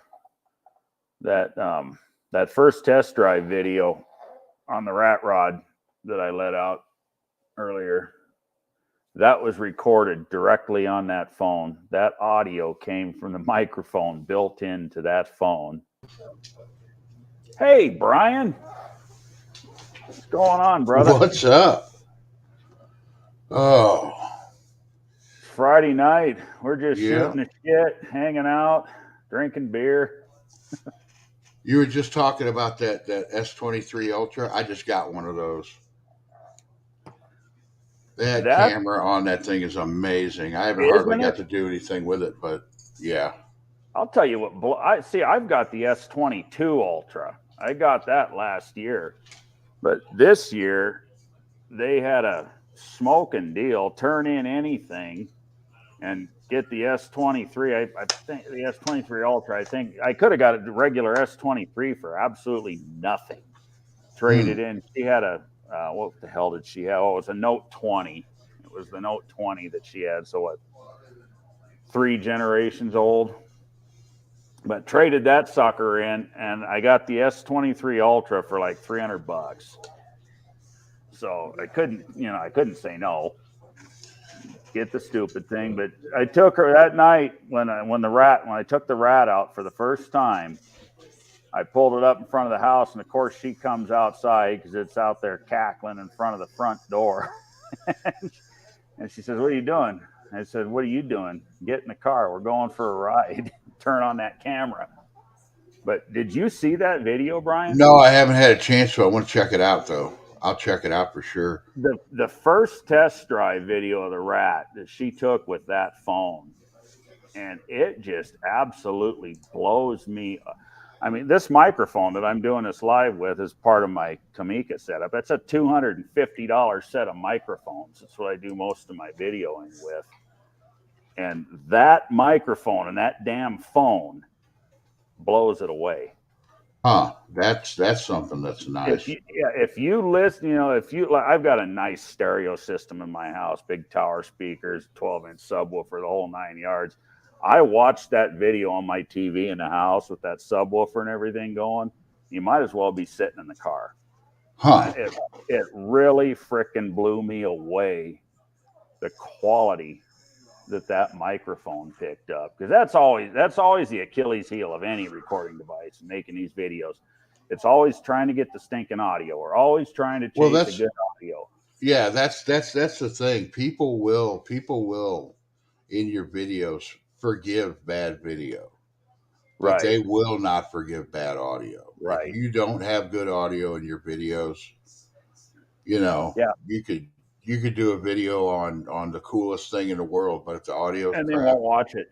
They won't watch it. I'm the first one to do it. I cannot stand when you see this badass engine and badass car, and you want to hear this thing running, you fire it up, and all it sounds like is a fart. Yeah. Or it just blows out the microphone. I'll turn it right off. Well, that sucks. That's that's half the experience. You know, and that's why when I started this channel, I dropped the bigger money on a good microphone setup. You know, and it's not a piece of crap. It's just that phone really blew me away. Well, that's the thing. I used to use my phone for everything. Then I got a GoPro, but I may try out this phone because it's a little bit extra money, but what the hell? You only live once, right? Right. Well, let's face it, that's what we're doing. We're creating content. So we Mm-hmm. have to have, if this is what we want to do, we have to sacrifice whatever it is we sacrifice to get the Oh, equipment to do it. it might sound kind of weird or dumb, but I was just talking to John Wilburn on the phone, and it came up. We're entertainers. That's what we do. Yeah. We're doing it, but it ain't like we're movie stars or TV stars, but in our own little right, to our own little group of people, we're entertainers. So Yeah. And to you got to some just do people, the best you can do. Yeah. to some people that watch our videos, we are stars. Yeah. I mean, look at how many people came to No Name Nationals last year just to meet us. I cannot wait for this year. Oh, you and me either. Oh man. And I was just telling John about this too. I'm like, I didn't bring my car last year. My car wasn't done. But because I didn't, I had so much fun. I don't know how much I'm actually going to be racing. I may only go down the track once because Right. there's just so much other stuff to do. Right. It's just, Well, yeah, it's like mind blowing. what like me, what I have 100 subs maybe. I came out as a spectator. I came out. Yeah. I didn't have a car. I mean, I found out about the whole thing too late. I had too much going on. There was no way I was ever going to have a car ready or the Well, sub. and that's the thing. You live in Arizona, right? You live in where at? 3600 Prescott. Prescott. Is that close to Phoenix or is North that of up in the Phoenix. northern? North of it, between Phoenix and Flagstaff. Oh, okay. Well, so it would be easier for you to go to duct tape. Yeah. But since you went to No Name last year, you're like, no, I don't care. No, I could have so easily just gone to duct tape. See, Mm-hmm. well, last year duct tape and No Name were the same weekend.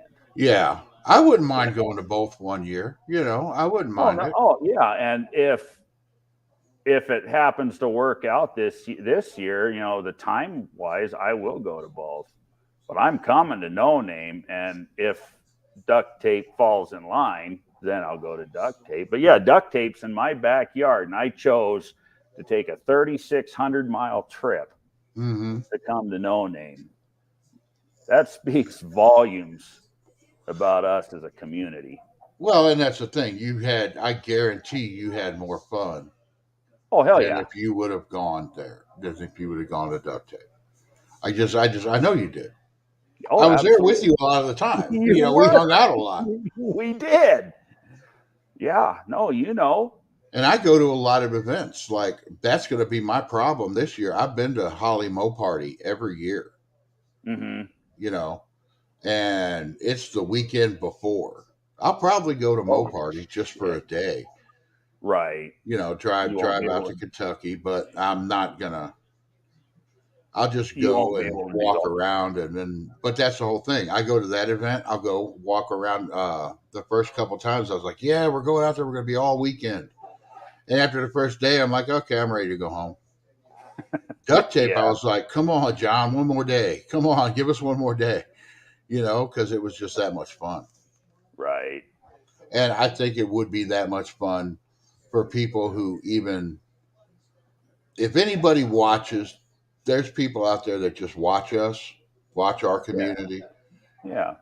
It's worth coming out. It's got to be worth coming out to them, Oh, absolutely it is.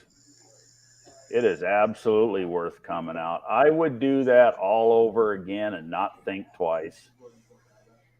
And if by some off fat chance that I don't get my truck done, which that could be a reality, I'm still stacked up against, I need a bunch of parts yet, expensive parts. And that's my problem is I need expensive parts. That's where I'm happy this year. I'm not. I'm at the. Everything is going to be. It's not going to be. Have to save up 2 or 3 paychecks to get something for me. Right. It's like every paycheck I can get something and get something done. And yeah. My next biggest thing I need to find a blow-proof bell housing now. And yeah, I can get a brand new QuickTime or a brand new Lakewood. It's $1,000. yeah, You know? that's why I don't do the 4-speed stuff. Well, you know, that's the other thing. I've got 2 big block 727s. Well, that's something you got to think about though. If you don't have the time, the money, or get the parts to put the 4-speed in, you can always to get it there. You can always slap a 727 in it. Yeah. Yeah, and just be nice to it, you know, because Why are you gonna be nice to it? You're gonna put a 4-speed in it. no, I mean with a relatively stock 727, I better be nice to that. Get the oil down trophy. No, I'm more concerned about my feet. That you just got to be careful. Yeah, just have to be careful. That's what I mean. Yeah, that's what I mean by be nice to it. You know, you start putting 650, 700 horsepower to one of them things, and with stock drums and stock. No, I ain't got to worry about that yet. Shit breaks. Well, you've seen my engine, right? Yeah, I don't know. You didn't. I don't know if you didn't see my comment. I said it's. I like it, but it's missing a place for another carburetor. Oh, right. It needs a tunnel ram, buddy. It does. It does. You got to be part of the tunnel ram mafia. I do. And if I could, if, and I've already said this, if I can come up with one, but this is secondary. This is after the truck is ready to go. Because I've got a brand new 980 Mighty Demon in the box. Go on this engine. That will feed this engine. It's fine. It'll make the power.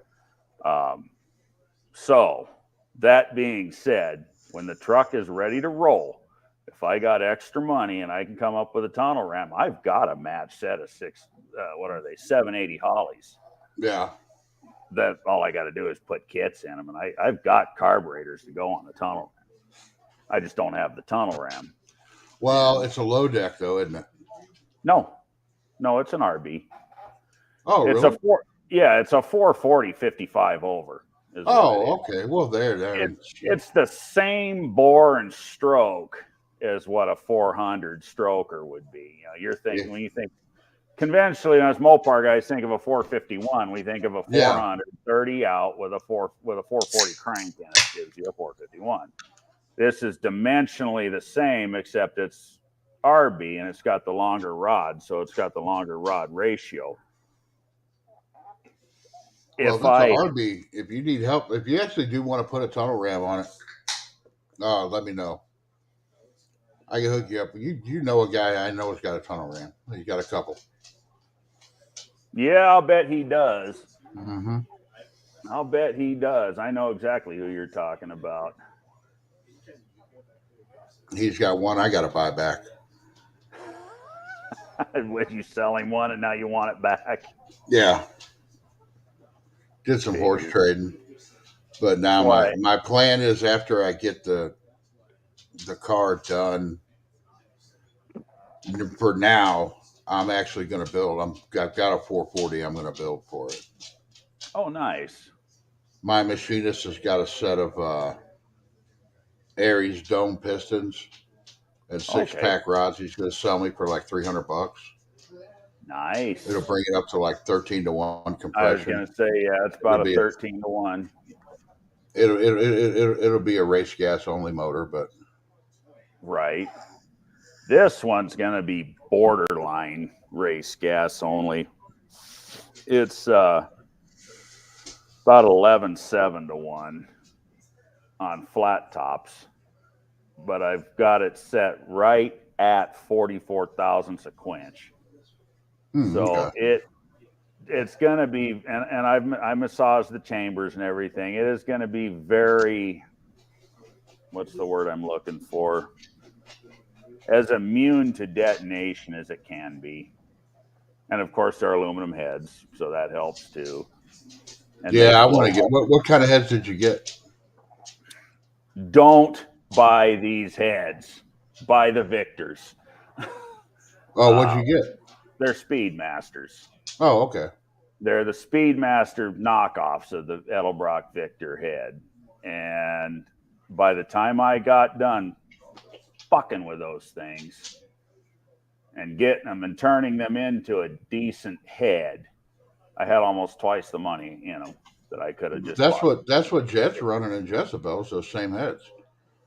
He's got the Speedmasters. Yeah, Yeah, he did all the work to them. Yeah, he did the same damn thing I did. He took everything out of them, threw it all in the trash, put them through a CNC, and new valves, new springs, everything. See, a friend of mine talked me into buying this top end kit. Came with an intake manifold, set of roller rockers, shafts, and all that, and the heads. And it was like, oh, what the hell did I? And this was back in 2016 when I built this engine. I want to say I paid like $1,900 for that kit. The rockers were junk. I sold them damn things on eBay for like $150. The intake wasn't terrible. It was actually drilled for port injection. I could have plugged it, or but I bought this the trick flow that's on it. So I sold that manifold. I think those are the heads. Those are the heads I'm going to go for. Is the trick flow heads. Yeah, I haven't seen anything. I haven't seen anything that flows what they flow. No, not out of the box. Not out of the box, and not for the money. See, what pissed me off was those trick flow heads. They came out the year after I bought these. But when I started mocking this engine up, nothing lined up, nothing worked. And the heads were just the story behind these is what happened. The Chinese knocked them off of Edelbrock, but they knocked off the prototype blueprints. See, David Hughes, the owner of Hughes Engines, worked directly with Edelbrock, and those two they collaborated, and that's how the Edelbrock Victor head came to be what it is today. So I ended up sending these heads off to Illinois to David Hughes and had him run them through his Victor CNC program and then finish them off. And they now are a good head. And of course, they're loaded up with Manley valves and comp springs and retainers. And, hell, the stupid things came with friggin' 7-degree locks on them, for God's sakes. Who the hell runs that anymore? I'm about 2 hours away from there. Nice. From Hughes Engines. I would like to go up there and see if they'd give me a tour or something. That would be bad. That would be some kick-ass footage, too. Yeah. I would. I don't know. I might try next year talking, because he goes to. And that's someplace you ought to go, even if you got to fly out. Is the Indy Swap Meet? Yeah. You got to hit that up one year. Well, I'm hoping. I want to do the Indy Swap Meet this year, and I want to do PRI. I didn't do PRI last year, and I wish I would have. I'm definitely going to PRI this year. Yeah. Yeah, that's only a couple hours away from me. That's maybe 3 hours away. Right. Oh, a lot of our people went this past one. I want to go and do a good no name showing up there. I want to get my no name national shirt and hell yeah, promote it and try to get it. I'd like to see a bigger channel or two come out, just because. Right. Show them how show these bigger channels how us little guys have fun, and show them that you have fun like this too. Some of us no-name guys that were little guys aren't such little guys anymore. Yeah, and it's gonna get like that. There's gonna be people that get up 100,000 subs. Just Mopar Joe, if he keeps going, he's got 100,000 sub channel. Oh yeah, easy. Joe, Jeff, Two Hacks. Yeah. He's another one. I think Dudes with Wrenches is already at 100,000 or damn close to it. Yeah, did he? Is he going to No Name or did he? I don't think he went last Not year, did he? he didn't go last. Not that I'm aware He of. doesn't show his face on camera either, does he? Yes, he does actually. Oh, okay. Recent, All his well, shorts that I saw, he didn't. I have seen him in a couple of long form videos. He recently started doing some long form stuff, and you'll see him. But yeah, I don't think I've ever seen his face in one of his shorts. But that's what got him big. The shorts got him big. But But you know, then you run into a problem though, and I think he was even talking about it on another one different live one time. Is if you build your channel off of shorts, everybody then wants to see shorts. yeah, that's what they want to see, and your long form videos don't do anything. And I'm just like, because I'd like to get up hit that 1,000 subscriber mark, but Oh yeah, you're not I at don't. 1,000 yet. No, I'm still at 780. Oh wow, I thought you were. I thought you had more than that. I should I be. know, You know, if I actually made videos, I probably would be up to 1,000. right? But Yeah. Well, you that's know, been my problem. You know, since I've got this rat rod put together and got it fired up, and I've actually been putting out shit. I picked up like 45 subs last week. oh yeah, I pick up subs every time I put a video out. It's like, if Yeah. I did that on a regular, I'd probably be really sitting pretty good right now. But Yeah. I jumped. Let's see what I'm at. What, I think 573, 574, 573 right now. But that's the thing I love about this community, though. It's like Joe could put on a live, and one of us could jump in there and say hi, and half the people in the chat would, they'd say hi back to us. So it's like, absolutely. and we got these little bitty channels compared to Joe. Yeah. Yeah. But It's just the Joe, community. The community is that good. yeah. But Joe, he's just one of us. Yeah. You know, he's not a snob, Oh hell no. no, he's probably one of the nicest guys If I he know. if he wasn't in bed, I could call Joe right now Yeah. and ask him about anything, or just sit and talk to him. Like I said, how long have you been live? I got on the Two phone. hours and 2 hours and 12 minutes. Yeah, I got on the phone with John about a half hour into your live, and I just Yeah. got off the phone with him. So I've done that with him too. that's how this community is. And that's a great thing about it. Yeah. No, it's the whole thing. It's just a big happy family. And every once in a while when you do get the occasional asshole, he kind of solves himself. They evaporate quicker than they come around. Damn, Scott, you're hiring me right now? Hey, give me a shout out. Give me some subs. 793, nice. Yeah. Yeah, I think expect. Scott said that he started his channel because he saw the car I was starting with and was going to go to the No Name Nationals. He's like, well, if that guy could do it, I could do it. Right? Yeah, that's cool. I just need to put out more content, and I'm going to start. I'm going to start really buckling down on it. Hammering it. I've Yeah. had some things go on, but I can see the light at the end of that tunnel. So Oh yeah. that's why I haven't been live the last couple of weeks. Probably won't go live tomorrow either, but next week I probably will.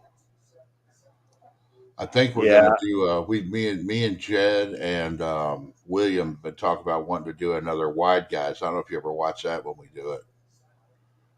We call it Wide Guys Car Talk, and what we do is each of us finds like 5 cars on Facebook Marketplace, and we just show them. We show the ads and talk about the car, and like we'll find cool. we find stuff from cool projects to nice cars to just outlandish crazy shit. Right. It's a good time. Yeah, We that's have fun cool. with it. Yeah, that does sound like a good time. And then I'm working on. I'm gonna try it. I'm wanting to kind of do my stuff a little bit different than I have been doing. Like I was talking to Shane Polito. Exactly, Scott. Yeah. Yeah.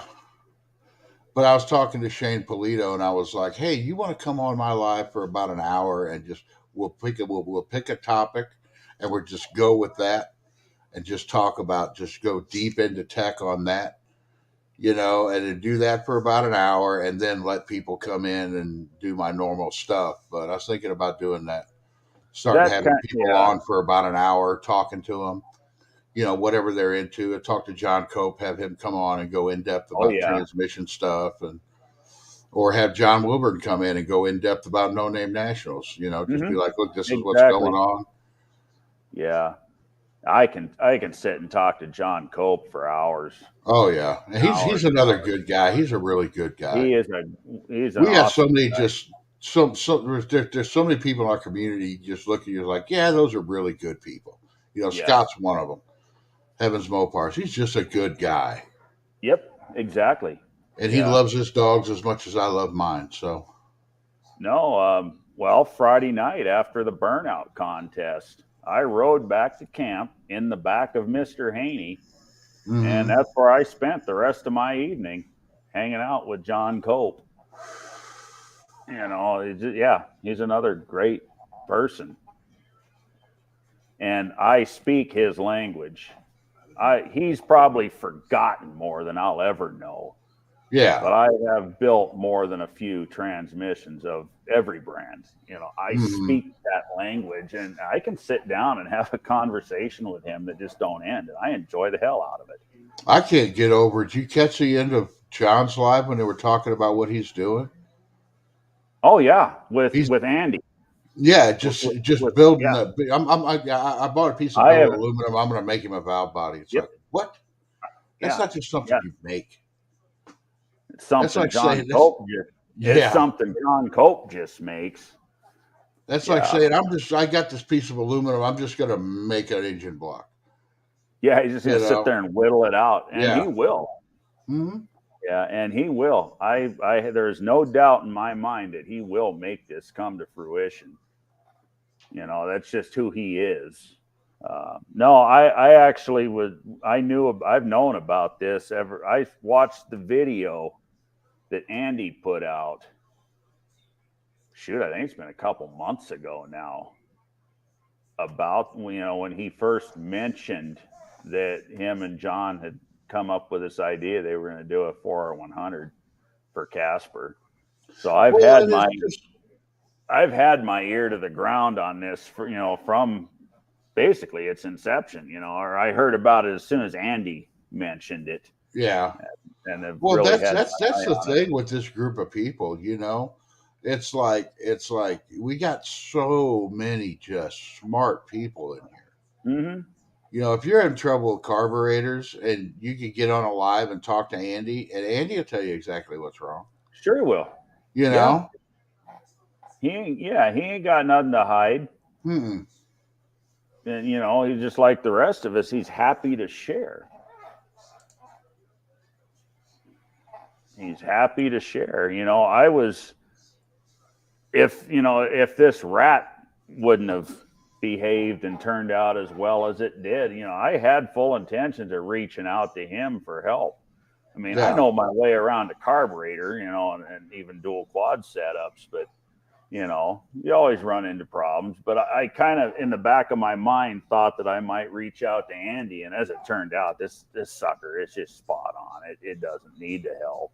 Yeah. Well, that's the thing. If mine does, whenever I'm at No Name, I'm gonna be like, "Hey, Andy, come over here." Yeah. Well, you've seen last year, he was Johnny on the spot. He spent hours working on slag hammer Yeah.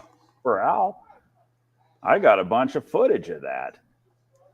Just yeah, and I'll never forget that. I was sitting in my car talking, BSing with John Wilburn when I drove through that gate, like we were old friends, you Mm-hmm. know, and I no sooner parked the car, and here comes Mopar Al to shake my hand. Like, really? That was just that's what this is. Oh, fucking Al! I'm telling you, the first night when we all went to Lambert's, I had my dad and my wife and my brother there, And I didn't even get to sit down. I'm sitting there talking to Al. Yeah. And Al's like, well, I'm going to go outside and smoke. And I'm like, oh, okay, I'll go with you and talk. Wait for my food to get here. Mm-hmm. Well, the wife comes out with me. She gets a text from my dad. The food's here. So she goes back in. I go, I'll be in a minute.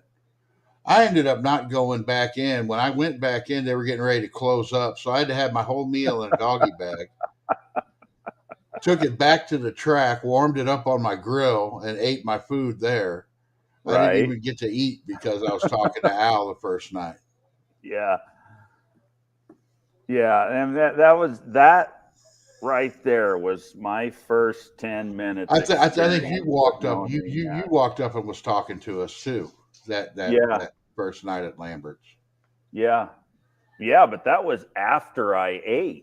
Yeah, I didn't get to eat. Yeah, you never made it in. I was on my way out, and you guys were out there. Well, and that was the whole thing. I was sitting there talking to Al, and somebody else would walk up. I can't remember who it was. And then somebody else was like, okay. Because, it's like all these people, yeah, I've talked to every one of them, but it's been like this. Yeah. There's been a screen in between us. Right. And then when you're there and that person's right in your face, it's like, oh my God, Yeah. And everybody's talking like we're friends that hadn't seen each other in 100 years. Yeah. It's the greatest thing. Well, it's just like they all keep saying, it's a family reunion where the drag race broke out. And my saying is the one I came up with. It's a family reunion you actually want to go to. Yeah. Yeah, that's what that is for me. Yeah, because it's fun. And there is not one asshole there. No. Not one. I went to Lambert's twice. The second night, I actually got a meal. We actually sat down and ate the second night. So, yeah, that was. And that's the whole thing. I'm telling anybody who comes out, don't get a hotel room. Bring a tent, whatever. Just hang out there at night because sleeping out at the track, just hanging out at the track, camping out, that is the best fun you'll ever have. I paid $300 for a hotel room for the weekend. You didn't use it. All I did was go in there and take a shower. Right. I paid $300 to take a shower. Yeah. And you could have took one at the track. Yeah, I could have done that at the track. Yeah. Or I just could have been my normal nasty self and not taken a shower. Right. We're all friends, What's that smell? Oh, it's Brian. Yeah. He was up till 4 a.m. last night working on his car. Oh, okay. I hope to not have that. I don't want the thrash at the last minute this year. Right. Cooking Slim Jims on the grill. Oh, that was the best part. Oh, I can't wait. I got to buy another case of Slim Jims. Yeah, I'm sorry I missed out on that one. I heard about that. That was good shit. I heard it was good. Yeah. Well, there's so much fat in them things that it would be hard. Oh man. It would be hard. Yeah, but it not be good. Yeah, it's just amazing. Yeah, that's where all the flavor comes from, is the fat and the meat. But yeah, I wish it was tomorrow, but I'm glad it's not at the same time. I just want to hurry up and get my car done. That way I could be like, okay, I need to hurry up and get here. Yeah. Yeah, that's where I'm at. But I'm finally to the point now where the projects are out of the way and now I can focus on my own. And I picked up another customer working on heavy trucks. That's probably going to keep me busy, but that's a good thing too, because it'll help fund the project. Yeah. And I already warned him. I said, there's going to be times when I'm not going to be available. Well, that's fine. All right, cool. Yeah, camping at the track was the best part. Don't waste your money on a hotel room. Spend that money to buy a tent. Yeah. Save it for gas. Yeah. I want to do that cruise to Lambert's too. Oh, absolutely. Oh, I can't wait.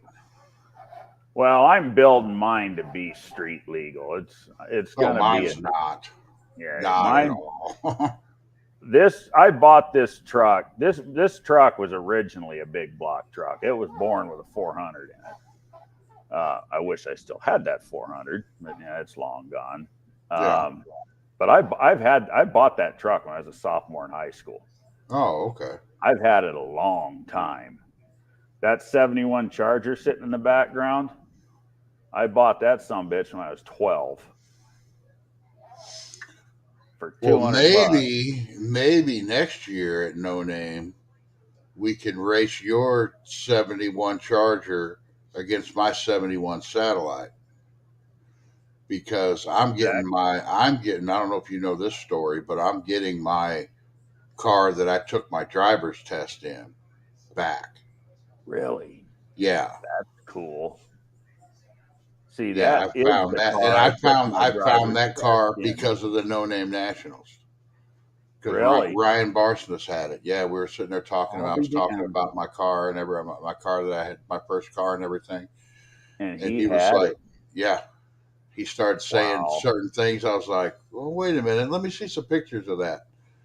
And I'm looking at it, and I'm like, "Oh, it's got to be the car." But then I started sending pictures to my buddy, who I've known. You know, he spent just as much time in that car as me because we bummed Sure. around. And I sent him pictures. He's like, "Yeah, that's the car. That's got to be the car." And it's like, okay. That's too So, cool. Is it yeah, still I'm getting complete? it. He wants to keep some parts off of it, but all I care about is the shell. I Right. mean, So look at yeah, if you got the shell and the fender tags and the VIN, that's still yeah, the I same could car. I can get everything else. Yeah. Yeah, you can get the sheet metal. And if you see from where I started with the Duster, that's kind of my MO. I start Yeah. out with complete junk because I can't afford even good project cars. Right. Well, and the good thing about the 71 Satellite is it's not quite as unique as a 71 Charger. Well, the thing was about them. The bad thing about those cars, like the 71 Satellites and Roadrunners, though, was that back when I had it, everybody said, "Oh, that car's never going to be worth anything." Right. So they trashed them. Yeah, it's not a 68 through 70 Roadrunner. It's not worth anything. And now the price on those things just keeps going up. Oh yeah. Oh yeah. I mean, I Well, sold the car for $50. right. You know, I bought this car for $200 in 1990. Now it needs floor pans in it. It desperately needs a top. I bought the car from the original owner who neglected the vinyl top. And it got, the rust had set in because of that. And if I'd known when I was 12 years old what I know now, it wouldn't have progressed to where it's at now. yeah, Back then, I got lucky. I got lucky. Mine had a vinyl top too, but it was cracked and stuff, and I just pulled it off and right, painted the top black. right. Just But see, because. by the time I got the car, it was already 71 to 1990 would make it what, 19 years old? Yeah, 19 years old at that time, and it was neglected. And the rust had set in, but it wasn't to the extent that it is now. I'm literally going to have to transplant a top on that car. And the hell of it is that Charger 71 and early 72 only. Well, the Satellites and Roadrunners were 71, and then 72, they were different, a little bit different. The You know what? side You're marker right. lights and stuff were Yeah, different. you're right. Well, same with the Charger. Those guild marker lights are 71 only. Here, are you on a computer or are you on your phone? I'm on a computer. Okay, here, hold on.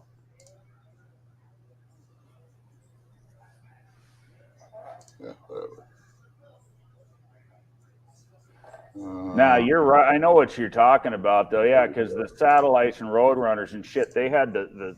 Oh, okay. I see what you're doing. That is my car. That's my car as it sits. Right. Yeah. See, it's got the little, the three little squares that make up those marker lights, and at 72, they did the same thing the Chargers did. Yeah, they put that same marker light that they did all the way up into the late 80s with. Yeah, that rectangular surface mounted. I always thought they were uglier than shit, but Yeah, that's what's on my Duster. But see, that's good though well, because they're easy to find. right. Because you could get them off a Dodge Omni. Yeah, yeah, It's the no, they're same all over side the. marker light. Yeah, they're all over the place. Yeah, they used them on the Aspens and Valaris and yeah, everything. But yep, that's my car. The only ones that were different were the C bodies, like the Monacos and shit. They were bigger, Yeah, and they usually had a chrome bezel around them. that's the thing about 71 cars though. They were all like that. They all had a different marker light to them. There's other little Yeah, differences. Like the bumpers are different. so fenders and bumpers are an issue, but like if my Charger was a Plymouth, I would have 4 years I could choose from for a top rather than one and a Yeah, half. yeah, that's true. That's true. That rear side window line changed in mid '72, and Big Mike has that shell, and I even asked him about it at No Name, but he said that it was junk. I would have fucking given him whatever he wanted for that damn top off of that car. To see back I haven't been paying attention. He's not in here, is he? No, it's a little late for no. him. I need to check out his channel and see how close he's getting on that. He's going to have his green one out there at No Name. Yeah, he's been making progress on that. And see that car is near and dear to him like this Charger is to me. I think if I'm not mistaken, that was his first car. I think is how the story went on that. That would be cool if me, you, and him could all have them out there at the same time at Oh, the same wouldn't year. it? You know, that'd be all three of our first cars. That That would would be be cool. We'll have to badass. talk to him about that for next year or the year after. Yeah, my Charger, it runs and drives. And here recently, I've been doing some work on it to get it a little more drivable. But I need to at minimum put floors in it, and it needs the rear floors are fine, but because I got a life and got a wife and got married and a car, I ought to be kicked in the nuts for this. But it sat for like 12 years. Oh hell, mine sat in my mom and dad's backyard for 10 years. Yeah, well, this property that I'm living at now, it was her mom and dad's place, and they're gone now, and that's why we're living here. But that car for 11 years sat in the weeds behind this garage, and that's what took the floors out of it. See, that's a good thing. On mine, the floors are perfect, the rockers are perfect. Yeah. It has some lower rear quarter rust so that I can get some patch panels and. Yeah, this one's got some lower rear quarter rust. It's got severe damage to the other side. I got rear-ended by an illegal back when I was 19 in California. Illegal. Have you ever seen stolen car? Have you ever seen the Charger, the 71, basically the 71 Daytona concept? Yes. Those look so good. Yeah. And like they did the same thing with the 71 Roadrunner, the Superbird concept, but it doesn't look as good as the Daytona. Right. But those were just concepts that never made it to production. I've got a mag. I wish they would have though, because I would have liked those better than. Yeah. I've actually got a magazine somewhere. I've got just bookcases just full of old magazines from the 80s and 90s. When I was a kid collecting these things, I've still got a lot of it. And one of those magazines, I actually have a featured article on those concept cars that you're talking about. Well, that's like that one. What was it? The Rapid Transit Barracuda that just sold for $2 million. Oh yeah, that's the ugliest fucking thing I've ever seen in my life. But they say, that was a factory custom. Yeah. I've got a book. It's called American Muscle. You know who Otis Chandler is? Mm-mm. Back in the, I don't even know if he's still around, but back in the 90s, he had one of the largest car collections. And part of his collection consisted of the only remaining Pink Panther Cuda. It was a 70 Cuda, 70 Hemi Cuda. And back then, that car was valued, I think it was $1.6 million. And it was the only one of, I think, 7 left in existence, if I remember right. Wow. Clint knows who I'm talking about. I'd like to do a car that color. The Panther Pink. It's unique, yeah. Yeah. But, if that car is still around today, I couldn't even imagine. I mean, I'm sure it is. It was well preserved then. Why wouldn't it be? But, yeah, it lived in a museum. Shit, thing probably didn't run, if the truth was told. But most of those cars don't. Can you imagine what that, if the thing was worth like 1.7 million dollars in the 90s, what's that sumbitch worth now? Oh yeah. Well, it's like that Hemi Cuda convertible, 71 Hemi Cuda convertible. Yeah.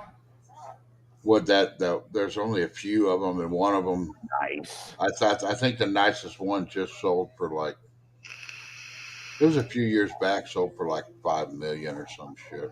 Wow. That's why nobody wants me to win the lottery, because I'd have bought that son of a bitch and put Kragers on it and right. Drove it. Everybody hated me. I spend $5 million on a car. I'm going to drive the I'm going to drive the hell out of it. Yeah. Yeah. Well, what's Brad? What's his slogan? Let him rip, not rot. He's another one. I didn't even. Let him I rip. forget about him sometimes. I forgot what it was. Something not rot. Yeah, let him rip, not rot. Just drive them, enjoy. He's another one of the coolest guys on the planet. Yeah, he is. I can't wait to see him again. Yeah. And I know there's going to be somebody this year that I forgot about, and they're going to show up, and I'm going to be like, "Oh man, I'm right. Be like, wow, I can't believe I'm happy I get to see you again." Yeah. Well, my goal this year is to catch up with the guys that I missed out on last year. Patrick, I can't wait to see Patrick again. But I see him every year at Indy. He lives real close. He goes to Indy every year. Oh, right on. I see him every year. I'm surprised. I don't think he goes out to Mo Party, but that's a show. If you're into Mopars and you want to go to a show, the Holly Mo Party is one that I would recommend. Into Mopars, hell, I've been a Mopar guy since I was knee high to a grasshopper. Have you ever taken the time to read the description on my channel? No, I'm sorry. I'm awful about that kind of stuff. That's fine. That's fine. I'll tell the story of why I love Mopars. If it's the last thing I ever do, I'm going to find a 74 Monaco and build it. And it has nothing to do with the Blues Brothers. Every time I bring up a 74 Monaco, oh yeah, you want to build a Bluesmobile? No. My dad had one. He bought it from the CHP, California High Patrol, the year before I was born. It was one of the few that when they were still putting the 440s in them, they quit putting the 440s in them because the damn cops would blow them up. Drive them like hot rods and blow them up. But this one had the 440 in it. It was a 74 Monaco, 440, 727. He warmed up that 440 a little bit. He painted it the most beautiful shade of blue you'd ever seen in your life. And he loved that car. That son of a bitch was his pride and joy. He wrecked it when I was 10 years old. And it broke him. If somebody could have a real Christine, that was his Christine, if that makes any sense. Yeah. But the long story short, when I was a little kid, 2, 3, 4 years old, I'd be riding in that car in the front seat with my dad, waiting for yellow lights, praying for yellow lights. because when the light turned yellow, the old man stood on it and opened up that very rare police issue only 1000 CFM thermoquad on top of 440. And my scrawny little ass was glued to the seat. And that is where my love for Mopar was seated. And so when you do take the time to read the description of my channel, now you've heard the story and it'll all make sense. Well, mine comes from that satellite. See, my dad was a mechanic all his life. And if you want to make a car go down the road and get you to work every day, I'd put my dad up against anybody. Yep. But he was never into the hot rod stuff, and working on cars all day. That's the last thing you want to do when you come home. So he never had a car like that he was really in love with, just because everything he had was getting me to work, gets me home. That's all I care about, Right. Well, it's what they say, the mechanic's car always needs the most help. Mm-hmm. Well, that satellite, every once in a while, somebody would bring a car in and they didn't want to pay to have it fixed. Well, that car, when it got brought in, it needed like $500 worth of work. Right. And my dad told the lady, he's like, I'll give you $50 for it. So she sold it to him. He brought it home. He did some work to it at the shop and brought it home, was going to sell it. And he pulled up in that car one day and he goes, yeah, we're going to sell this one. And I looked at him when I was like 15, and I said, no, you're not. I said, that's my car. And I had that car ever since then. Yeah. Well, not ever since, but I owned that car from the time I was 15 till I was close to 30 is when I got rid of it. Yeah, see, my dad wasn't a mechanic. He was a good work on his own shit kind of mechanic. He knew what he was doing, but he owned a security business. That's what my dad did. And cars were a joy to him, and they became a joy to me. And then I pursued it as a profession. And I got into being a mechanic, and then I've owned shops, and I've done it. My life has always been about cars. And then back in 2018, I did something stupid and bought a freaking semi truck and decided to go truck driving for a while. What the hell possessed me to do that? I made some decent money for a while, but I was never home, and it kind of took my health away from me. And now I'm back to doing this again. But cars have always been a big part of my life, and that was, I think, because of my dad. And that Monaco. And if it's the last thing I ever do, it's going to be a tribute car to him. Oh, you can find those cars. They're around.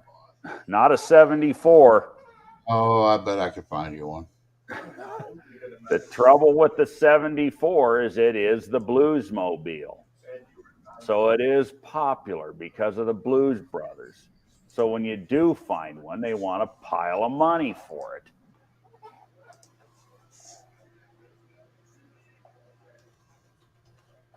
I'm glad you made it back, John. Glad you're here. Hope you get your technical problems solved. I hate that crap.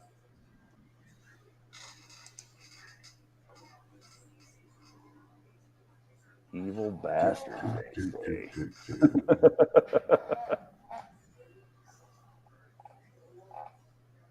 And I do know too, Brian, back there in your part of the country, there's a lot more cool shit hiding in the woods.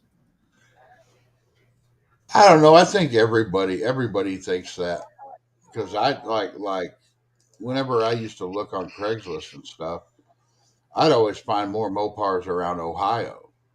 But then I hear Ohio guys say, "Oh no, you guys got more of them around there." And I'm like, I don't know. I think they're everywhere. Unless you're an AMC guy, then all your stuff is up north. Right. So I'm glad I'm not an AMC guy. Out here, out west, it's been pretty well picked. Well, you guys got the whole Arizona car thing. Oh yeah, You know, they say because the car has zero rust on it because it's from Arizona. Well, when you do find them, they do. You know, they are. Some of them have zero rust. My Charger is a California car. It was made in L.A. at the L.A. plant. It spent its entire life either in California or here in Arizona, and it has rust. You know, other things cause them to rust, so they're not all rust free. And just because it came from Arizona, don't mean that when you dig the Bondo out of it, you ain't gonna find demons. There's a lot of shady bastards out there that try that junk. Well, see, that's another thing too. My car, my Satellite, whenever I get it, I'm going to build it as a daily driver. Yeah. I'm going to drive it to work every day. I don't care.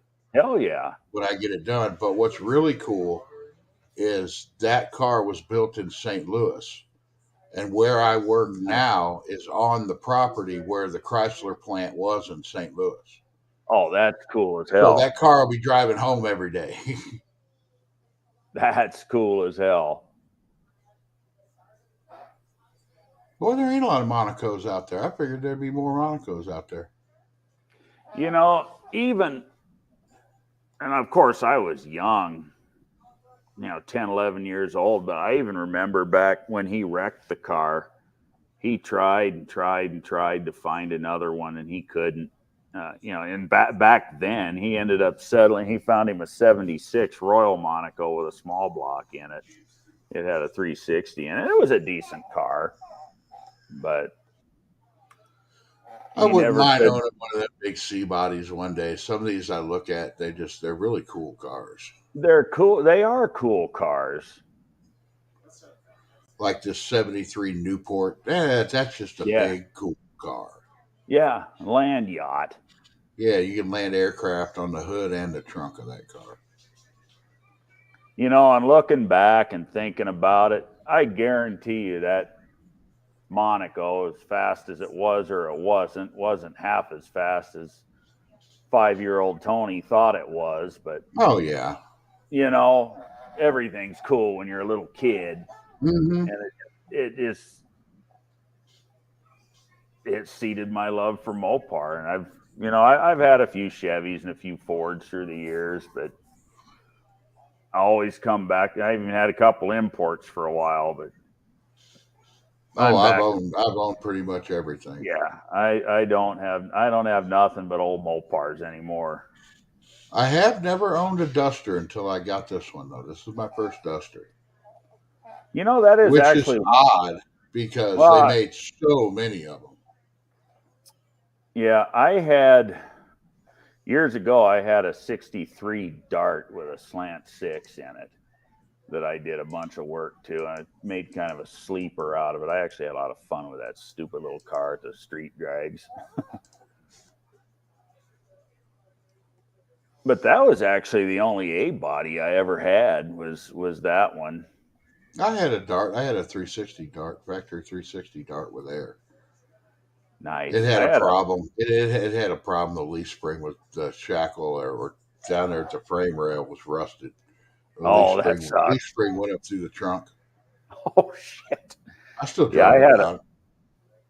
One of my good friends when I was in high school had a 73 Scamp with a 318 in it. We had a lot of fun with that little bastard. I'd like to find a Scamp. I like those a lot. Yeah, that was a cool little car. And especially with that 318 in it, it was just a cool little car. We shit canned the 2-barrel and put a 4-barrel on it. And we never did put headers on it because back then headers for an A body, if you could find them and make them fit, they were expensive. If they weren't expensive, they were horrible to deal with. So, we did put they're still pretty horrible to deal with. I'm dealing with headers right now. Right. I would love to find a set of fender well exit small block A body headers. Oh, that'd be nice. Especially if you don't plan on street driving it much. Yeah. But when I build the big block, I'll just get some fender well headers for that. Those are all over the place. Right. In some ways, Man, it's actually easier to put a big block into an A body now. yeah. Well, look at what Joe did. That right there, Joe's videos and stuff, and whenever he weighed those two engines, that's actually what made me totally change my mind. I was like, Is that right? I'm not gonna put a big block in this car. It's just a small block. Big blocks are too heavy. And then he weighed those two engines, and I'm like, why the hell wouldn't you put a big block in there? I've never actually gone as far as Joe did with actually putting the damn things on the scale and figuring it all out. But I always did know that there was not much difference between a big and a small block, especially a B motor. Yeah. I've always wanted to, when I was dirt track racing, I always wanted to put a 383 or a 400 in the car. And my buddy, he was always against it. We had those 408s, and those we were getting 700 horsepower out of those damn 408s with iron heads that David Hughes built for us. They were no slouches. Matter of fact, it was too much damn power for the track. But I always wanted to do a big block in a dirt car. And then the track closed down, and I just got out of dirt track racing. But I always thought that'd be fun. And I always went round and round and round with him. He said, "Oh, it'll never." I said, "It's not that far off. It's not that far off." No, and really, I mean, I'm not saying that you can't build a small block either. Oh, it's just easier to build a big block. Well, sure it is. It's easier to get the torque and the horsepower out of a big block. Yeah, and they're not that heavy. And I see Clint's comment, big block Mopar always had a rep for weighing a ton. That reputation, this is just my opinion. It's worth exactly what you paid for it, nothing. But you take a big block Chevy that's got them gargantuan iron heads that'll kill a mule. You take a 385 series big block Ford, same thing. Big giant heads that weigh a frickin' ton. Two most popular big blocks in the world. Am I wrong? I had a chance. I had the 454 ready to go. I was going to put a 454 into an S10 at one time, and I bought a set of iron heads at a swap meet, and I'm like, oh my god! I'll carry around two sets of Mopar heads. I'll carry around a frickin' block. Yeah. You probably had to go get hernia surgery. They weigh a ton. But this is, like I said, this is just my opinion. I think that's where the rep came from, was people that didn't know. Yeah. They associate big block with the two most popular big blocks in the world that have gigantic, big, heavy frickin' heads on them. Well, and you could put aluminum heads on a small block and get weight savings and weigh less, but it's easier to build the horsepower out of a big block. Yeah. You can put aluminum heads on a big block Chevy or a big block Ford or a Hemi and save a ton of weight. I now have a really good idea what this engine sitting behind me weighs because Joe just did the video on the 512. He did the work. He did the work for all of us. Yeah, and that engine, short of being a stroker, is the same thing I've got sitting right here, an aluminum headed, trick flow manifolded RB. Is it now the one that he put in? I thought that was a 400. That's his. Yeah, That's his engine. I'm talking about that one that he built for his buddy. The most recent weight video that he just put out, or he weighed. The stroker. He weighed the stroker. He weighed the RB. Yeah, that one is an RB. And I forget what the heck he said it weighed now. It was 500 and something. It wasn't. It was only a little bit more than the. Yeah, it was not that, but with that video, now I got a really good idea what mine weighs. Yeah. And mine actually may weigh a little bit less because it's got that much less metal in the crankshaft. Yeah. If I'm not mistaken, I think the 512 uses a 4-inch stroke. And no, I think it uses like a 4 1/4 inch stroke. No, I think that's the 540. I think Okay. the 512 is just a 4-inch. I could be wrong. But either way, you got 250 thousandths more throw in the crank times 4. That's that much more metal in the crank, over which is probably, mine's a light and balanced factory steel crankshaft, standard. It was a beautiful piece. I did not cut it. It's standard journal, and so it's going to be within a few pounds, like probably a couple pounds of Joe's. Okay, the 500 on the 440 is a 5 150 stroke. What is his? 4 150. Yeah, 4 150. My bad. Yeah, Okay, 500 cubic inches of 4 150 stroke. 512 is a 4250 stroke. Okay, so you were right then. 4250 is 4 1/4. So that's a full half-inch more stroke. Yeah. Than mine. So yeah, I would be willing to bet that that crank may be. Of course, it's an aftermarket crank too. It could be lighter. Yeah. You never know. But my machinist, when we did this engine, we took a bunch of weight out of it. We lightened it up and rebalanced and everything. Yeah, that's kind of what I'm on the hunt for right now is a factory forged crank. I'm sure I can find one. They're out there. Motorhomes. Motorhomes use a cast crank. After 73. Yeah, I'd have to find a 73 motorhome. Earlier motorhomes, and I have never seen, and even up into like 75 and 76, I have never seen an industrial 413 that had a cast crank in it.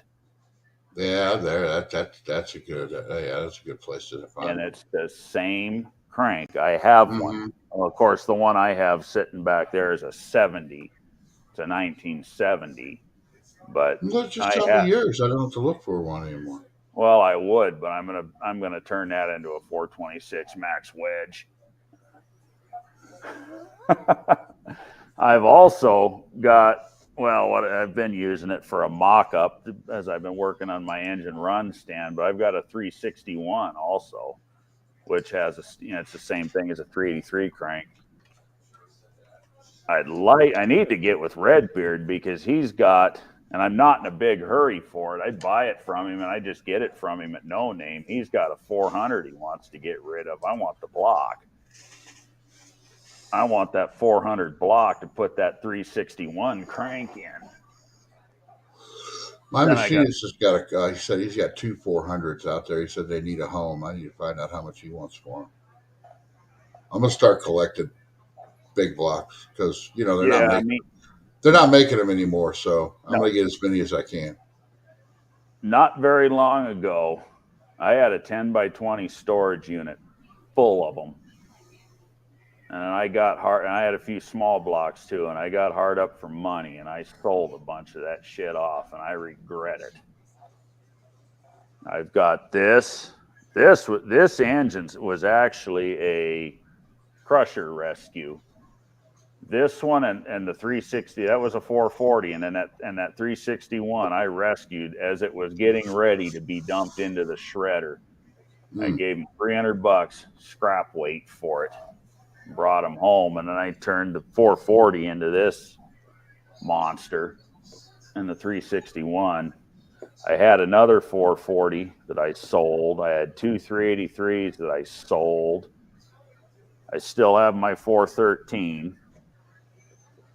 And I got that 361, and then the Charger has a 318 in it.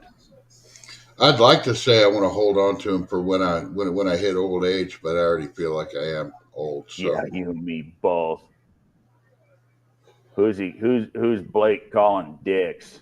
us The probably. I don't know. well, no, I'm thinking the assholes that were going to drop the big blocks in the Yeah, probably. spreader. Yeah. That's what I'm thinking, because that's kind of what I Well, people said. are still doing that too, though. Yeah, I It's go like out I'm to the. sorry, I wouldn't scrap a 350 Chevy right now. I would hold on to it just because they're not making that stuff anymore. I don't believe in it. I do not believe in it. Yeah, just like you're saying, they don't make it anymore. And you know what I hate? And what I really I hate destruction, especially intentional, unnecessary destruction. Yeah, sometimes it has its place, but Yeah. Well, when things blow up, things blow up. But I will not sit there and watch frickin' videos where people deliberately destroy shit. I well, it's just like I how don't. many Pintos do you think of it got sent to the crusher? And right now, you can't find a Pinto for under $2,000, and usually a Right? $2,000 Pinto is ratted out. Yeah. Yeah. Look what you can do with them. Just look at Blue Collar's channel. Mm-hmm. That Pinto's badass.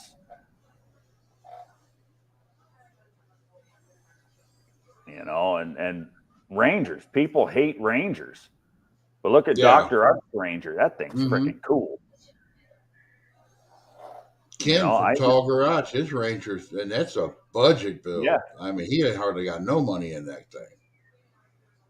a few years back, I knew a guy around here. It was a clapped out 1987 Ranger, but it had a badass 302 in it. No, I take that back. It was a 289 that he'd stuck in that thing. A 289 and a C4. That was a cool little truck. It was a clapped out piece of shit, but it was cool and it was fast. Well, it's like I'm looking for a square body Dakota, Yeah. like a 91 through Yep. 95 Dakota. I want an extend cab V8 one. Those things used to be everywhere. I've owned four of them. I love those little trucks. In fact, I was building a big block Dakota before this Duster came into my life. Dennis from Twisted Mopar, him and his friend came over to my shop one day with that Duster on a trailer, and they're like, "You want a Duster?" I'm like, "I probably can't afford it." They go, $500. I'm like, "I guess I can afford that." Right. And that's how I got that Duster. But I was Yep. working. I was working on a big block Dakota. That's cool. And that's what Blake was saying. They make $50 by crushing it, but because I wanted it, it was $300. Dicks. Yeah, yeah, yeah. Exactly. But you know what? I'd have given them $600. I'd have given them $800 just to not see it go in the crusher. Yeah, they're dicks for it, but at least I saved them. Oh yeah, And you see that all the time. And look at the beauty, the thing of infamous beauty that came from it. You see that all the time Yeah, on Facebook Marketplace. You I know want what killed me? $1,000, or I'm going to send it to the crusher. It's like, Oh, okay, that let me shit just is, give you scrap weight for it then. and they won't take it. No, Yeah, it's because they know they ain't sending it to the crusher. exactly. It's clickbait. You see that shit all the time too. You know what really pissed me off was when California did that damn cash for clunkers, and they were buying up all those cars and they were putting that sodium silicate in the crankcases and running them until they seized. They did that out here too. They did it everywhere, but I just saw that. Well, I think it was federally funded is why. Yeah. But to me, that was just pure evil. That was dicks. Now that's the thing, though. If you had a car that you needed other parts for besides engine parts, man, they were all over the junkyard. There was everything. Everything was in the junkyard. It didn't matter what you were looking for, you'd find it. Yep. No, I'm constantly scouring there's one local pick apart out here. You pick it, they call it.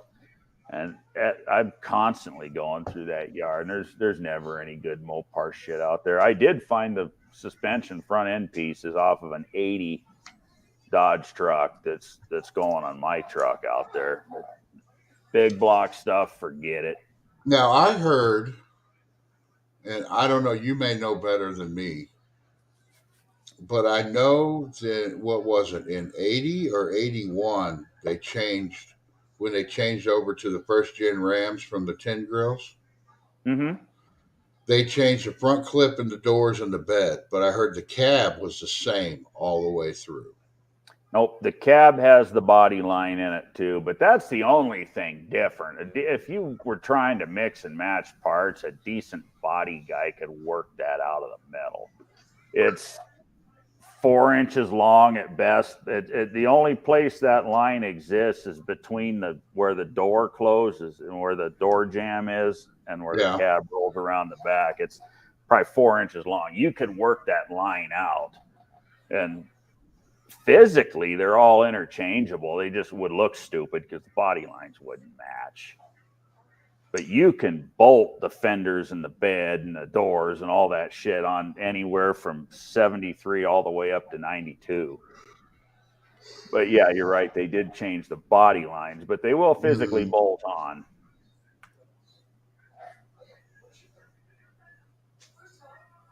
Yeah. Parted and crushed. Scott, does your dad still have that trail duster?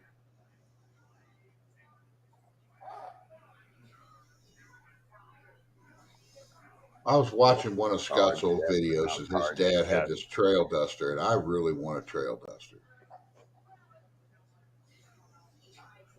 Yeah, trail dusters were cool. And you're 100% right. You know, as far as I'm concerned, it's government sanctioned poverty. Just like all the shit that's going on nowadays, if we want to go down that road, but I'd rather not get my blood pressure up. Oh, I told my stepson, I'm like, look, there really ain't no sense in you going to college right after high school. You're asking an 18-year-old kid to take on a lifelong debt and asking him what he wants to do for the rest of his life. At 18? No. Really? No, you want to go to school. One, you don't need to go to you're not going to. When was the last time you went to the doctor and asked the doctor where he got his degree? Well, and that's the whole thing. You know, go to a local in-state school and cash flow it. Or just go out and work for a little while and figure out what you want to do. Right? You could go to any factory right now. I guarantee an 18-year-old kid or even a 21-year-old kid can go to any factory in this country and get a decent, not excellent, but decent paying entry-level job. Yeah. And then figure out what he wants to do from there. Right. Well, my oldest boy, he didn't go into debt to do it. He got Pell Grants and cash flowed it, but he did 3.5 years of college. He was going for being an air traffic controller. And his last semester, the bastards canceled the last course that he needed to get his degree. And he would have had to go to some school several hundred miles away. And you know what he's doing? He's a manager at a grocery store. And probably making decent money, to be real honest. He is, and he's reasonably happy with it. There's this one butthole that he works with that he can't stand, but you get that everywhere. I don't care where you work. If you're working for somebody else, there's always one butthole in the mix.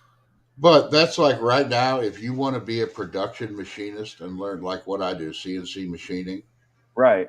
If you were a kid and wanted to do that, you could pretty much go just about any machine shop in the country and get a job right now. My job is if I bring somebody in to work and they last 3 months, 90 days, they give me $1,000. Nice. They're looking for people that bad. Yeah. Well, the problem is you can't find anybody that's willing to work anymore. Yeah. They're all Well, they're all brainwashed to sit at home and mooch off the damn government. I don't think that's what it is. I really don't. I think you had normal people working 40-hour-a-week jobs. Then you told them for 2 years almost not to go to work. Okay. So they couldn't go to work at the factory, but they could go drive for Uber or one of these delivery companies. And those jobs are set up for people who want to work for like 3 or 4 hours, make $100 and go home. Yeah. You put somebody doing that's used to saying, I'm going to be out for 8 hours a day, 5 days a week. You can make a shit ton of money delivering food if you work at 8 hours a day, 5 days a week. Right. And those people are like, well, shit, why am I going back to my factory job? I'm making more money doing this. Yeah. Yeah. No, Or you got a damn good point there. Or you had people who you said, okay, here, you're going to sit at home for 2 years and you could draw unemployment and make enough to survive and make enough for your family and everything else. And then you got 2 years where you don't have to work. And those people were the same people who had, okay, I got this idea. I want to start my own business. But when they were having to work every day, they didn't have time to do it. Well, you gave them 2 years to do it. So they did it. And those people are working for themselves now. Yeah, and those people are working for themselves now. Yeah. I mean, look at how many. Yeah, I know. Scott answered your question, and he says you can get it cheap. Okay, Scott, you just had those two. You just had that Barracuda shipped across the country. What do you think it would cost to have one shipped to Illinois? To have that truck shipped to Illinois? But I mean, how many people do you hear about that get out of prison and can't get a job and end up, because they can't do anything else, starting their own business and being successful? A lot, Well, look at and people like us that work 9 to 5 and his name's escaping me right now. The My Pillow guy, Mike Lindell. Yeah. That guy was a frickin' drug addict. Well, that's like, and I don't know he if was you watch a worthless drug addict that turned his life around and built not only a successful business, but a successful brand. Well, do you ever watch Street Outlaws? Oh, yeah. Did you ever watch it? The show Street Outlaws? Yeah. Are you there? Maybe I froze. I hear you. I'm back. Okay, I'm back now. Yeah. Now I can hear you. Yeah, I think my computer. Okay, JJ the Boss. He went to prison. Yeah. Got out, couldn't get a job, and he had somebody. He had somebody that rented him a garage, and he just started fixing up cars and selling them. Right. And then ended up getting and he was making really good money selling cars. I know, because he loved buying cars from St. Louis for some reason. He would come to the auto auctions down here, buy cars and sell them in Memphis. And he made it. He was making good deals on a ton of money off that. And then got that TV show, and now he's, multi-millionaire TV guy. Right. No, he did well for himself. He's another great example. Yeah, but it was somebody who went to prison, didn't have any other choice but to have to start his own business and do his own right. thing. Us guys who work at 9 to 5, we get trapped in the 9 to 5. Exactly. Well, they just gave people 2 years where they weren't trapped in a 9 to 5, and look what they did. Now they can't find people to work. Yeah. But the guys that make something of themselves, like JJ DeBoss and Lindell and whoever else, we can think about or talk about, also had the willingness and the want to do it. Oh yeah, there's plenty of guys that get out of prison and just go right back in. Yeah. Well, it's just easier just to go commit another crime, get locked up again, and continue to get 3 hot in a cot. Well, yeah, or the thing is, you're in prison with a bunch of other criminals, And what are you talking about? You talk about committing crimes. It's basically like college for criminals. Is what prison is. Right. Oh yeah, and there's a lot of guys that go to prison that shouldn't have gone to prison, and it turns them to shit. Yeah. And then there's a lot of guys that should be in prison, or better yet, something else done with them, that don't go. Mm-hmm. People that go to prison for half their life because of pot. I'm sorry, that's right. bullshit. Right, that is bullshit. I don't even smoke pot. No, I don't either. I probably would if I didn't have a CDL. Yeah. It's legal. It's legal. Now I don't think Wilburn's still in here, but guys, it's legal in Missouri. It's not legal anywhere if you have a CDL. But no. Yeah, that's. I mean, just having the CDL doesn't make it illegal, but boy, I wouldn't want to get caught with it in my system. And well, that's the same thing with me. I work at that factory. If I hurt myself, like say I was to smoke pot, I can't hurt myself for the next 30 days. Right, you can smoke a joint tonight and have an accident 3 weeks from now and get screwed for it. Yeah, because it's automatically, there's no workman's comp. You're done. You too, Blake. Take care for the second time tonight. He was in here earlier before you came in. 12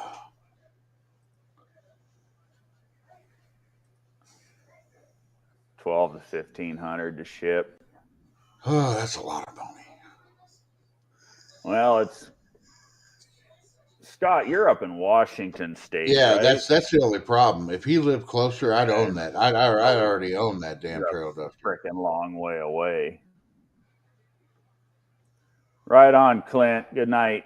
Have a good weekend. I'm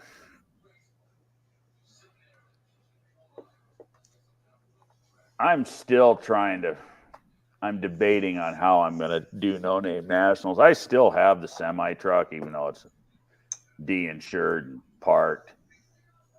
If I could find the right deal or even rent a trailer, a 48-footer. Yeah. And I'd like to find 2 more guys out this way that want to come to No Name. And then we could split the cost. And I've done the math. It'd be like $1,000 a piece. Yeah. 3 ways to get from the West Coast to No Name Nationals and back. Hell, that's cheap.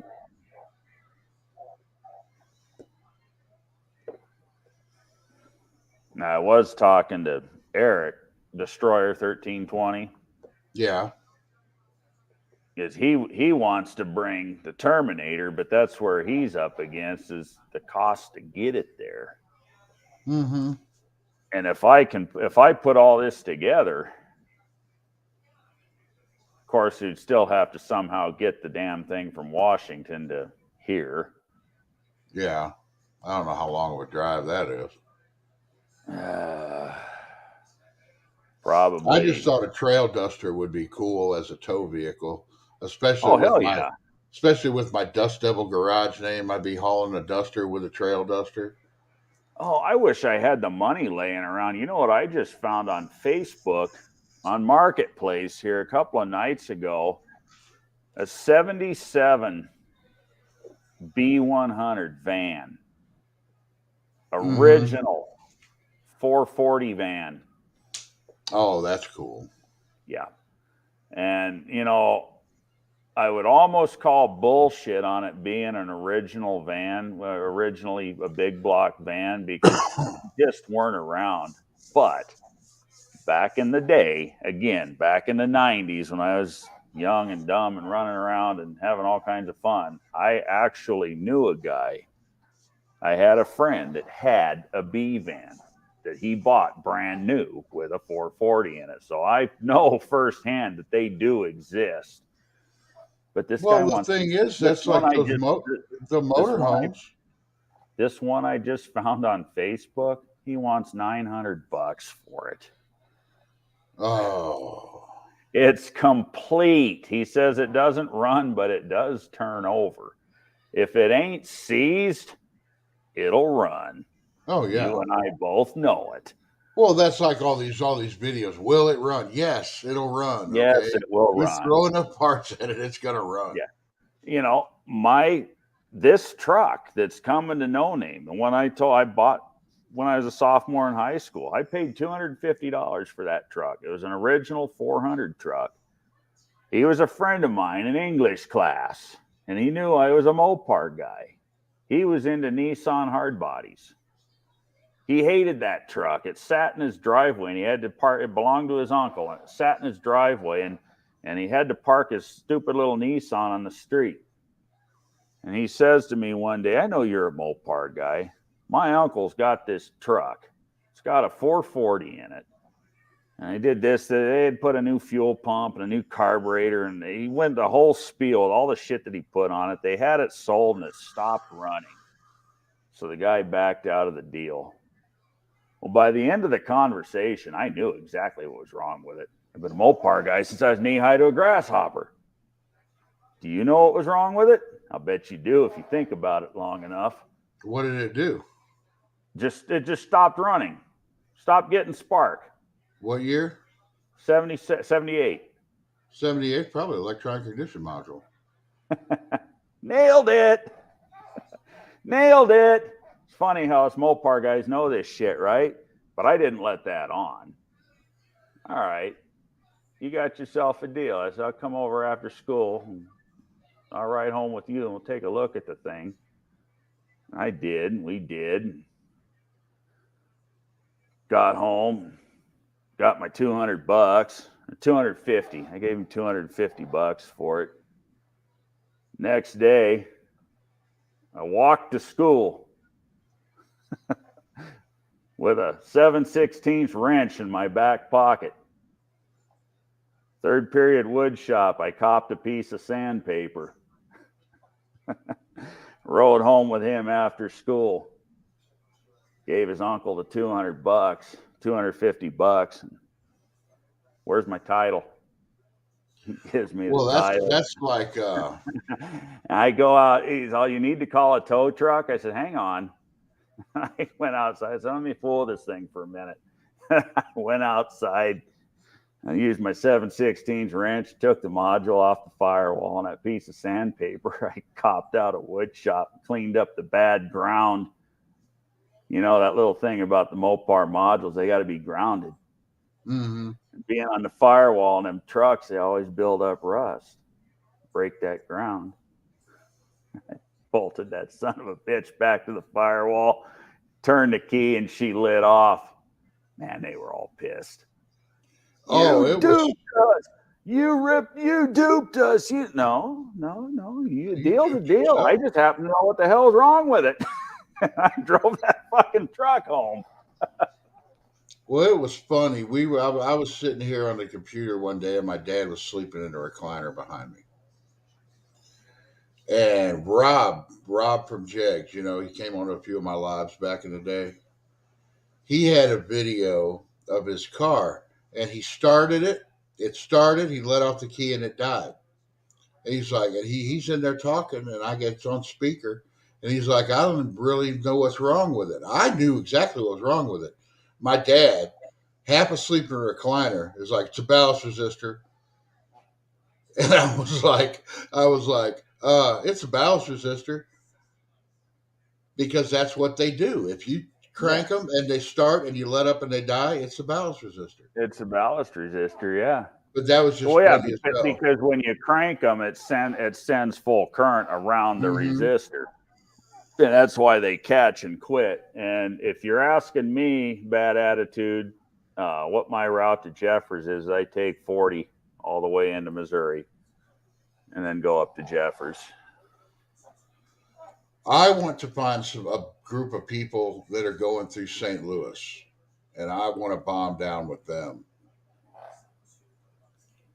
Because if you're going down 70 through St. Louis, you're passing within 5 miles of my shop. So I'd like to find a group of people who aren't in a great big hurry, you know, to maybe come in and hang out at my shop, and then everybody gets there. We all leave together and head down because I'm only like 2 hours away. Right. I think Barrows said that he was gonna look for a well he was gonna come in a day early and look for a hotel, and I was like, look, you don't want to get a hotel in St. Louis. I'm like, just come across the river, Illinois, where I live. Nice place. They got all kinds of hotels here. They got this big convention center. You just stay there, and then we'll all just drive down together. So I don't know if Bear Rose is doing that or not. I'm not sure if Bear Rose is driving out or flying out again this year. Right. But yeah, I mean, I think it'd be cool to Just get a putting group a of car people together to bring out. Yeah, but I think he's going to end up. I think he said he was going to end up like being a day early. Yeah. Well, With the way his trip was going. I plan on being early. You know, I'll leave. I'll probably do like I did last year, leave on Tuesday morning. I might leave on Monday. Well, I'll probably leave on Monday because I want to be there early Wednesday. I want to be at Jeffers on Wednesday, or at least. Well, I'd see it. I don't know if I see. I haven't. I've been out of the loop for a couple of weeks, but I know that Wilburn was like, okay, people are gonna be coming in early, so we're doing stuff on Thursday, right? And then everybody's like, well, can I get there Wednesday? And it's like, if you did every year, if you do that, you're going to end up having people there for 2 weeks, because everybody's going to want to come in the day before you say everything's starting. Right. So I don't want to be there early for that reason. I want to be there early so I'm ready for everything that's planned for Thursday. So I'm not rushing and chasing my ass and all that. Well, that's the thing though. Okay, if you wanted to come in on Wednesday, like be in the area on Wednesday, I said, I'm 2 hours away. And you just come and you get a hotel for the night, and we'll all just ride down together.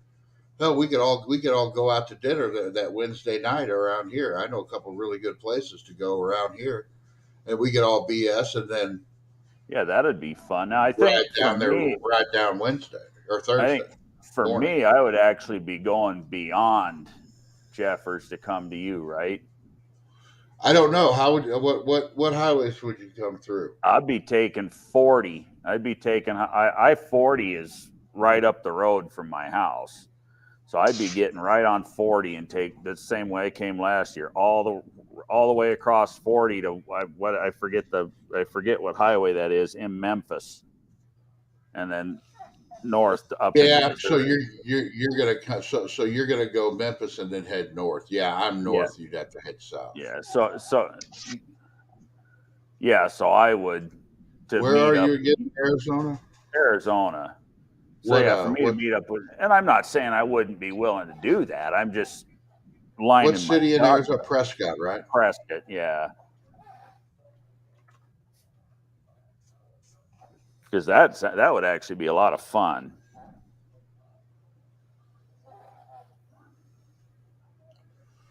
Okay,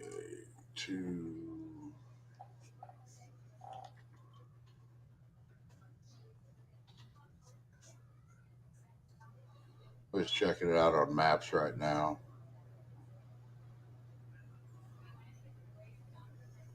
Yeah. You're coming from south up to north. Okay. Yeah. See, if you look at Prescott, you'll see I'll go through Chino Valley up into Ash Fork, and then I'll catch the 40 there in Ash Fork, and 40 all the way across the country, and then 21-hour drive. Yeah. It's the hell is it? You go through Oklahoma City. Yep. And get on what is it? Is that 44? Yeah, you get on 44. Oh, and head north. Yeah, and then you get on 40. There's a way 44 to 60, and then 60 goes straight into Sykeston. So it is at Springfield, Missouri. You get on 60, take basically, I think it's 40, 40 to 44. Or you Right. could just, like you said, go straight out 40 to 67. Okay. Now, the reason we did it that way was, see, my wife came with me, but she didn't want to come to No Name. She's got a friend that lives in, shit, I forget what the hell the town is, but down in Mississippi. And her Oh, friend, okay. we actually stayed the night before I came to No Name in South Haven, right there by where Travis lives, at a Oh, hotel. okay. And her friend picked her up at the hotel where we stayed in the morning and took her down. And she stayed at her friend's house in Mississippi. And I headed north, came up to No Name. When No Name was over, I went south and picked her up at her friend's house. And then we came back up and went home. Yeah, up where Scott's at in Spokane is pretty far away from you too. It is. Yeah, that's a haul. And I saw one of his comments here. He said those cudas came from New York. So that's like the farthest to the farthest. Yeah, yeah. Yeah, I think the only way it could be any farther away would if he got him out of Florida or something, for him. But yeah, that's a pretty good haul. But the trouble with the shipping is the damn cost of fuel. Even if you Yeah. could get it on, got it on a 7-car rig, those guys are still, I mean, they ain't doing it for their health. They're doing it for profit. Well, and honestly, still, if it cost me $1,200 to ship that car, that's cheaper than I could drive up there and get it and come back. Oh, hell yeah. You know? Yeah, $1,500 to ship it, and what's he want for it on top of it? Yeah. I mean, them trail dusters ain't getting any easier to find. No, they're not. And they are cool. I might be able to figure something out. They are cool. And I like your idea for it. Yeah, I spent a couple months in Phoenix. I didn't fucking like it. Oh, it's too damn hot. I was there in July. Oh, fuck that. Yeah. And then for some reason, I swear to God, we were there. The hotel we were staying in, it was 125 degrees for like 2 And let me weeks guess, straight. the damned AC didn't work. Oh no, the AC worked. It just didn't work good That enough wouldn't for me. surprise me knowing Phoenix. But there was these fucking bugs, these fucking locusts that ended up covering everything. Those things suck, and they're loud. They get to making racket. Well, and then here's the other thing. Off in the distance, there's wildfires. Yeah. So at night, I see fire. I see locusts. It's 100 degrees. I'm like, this is hell. This is exactly what they described hell's like. Yeah. Yeah. I hated that place. Well, I told you I bought that semi truck, and I bought a belly dump, and I was belly dumping, doing paving, interstate paving. So hauling a lot of asphalt. And asphalt. That can't be pleasant. No, it's not. But hauling the asphalt's not bad. Cleaning the fucking trailer afterwards what sucks. But I was up here in Prescott for 20 years. And I bought that truck, and then all the work seemed to be down south. So we moved down south of Phoenix, down to Casa Grande. Lived there for 3 years. Got into a handshake land deal with a so-called friend who in the end fucked me over hard.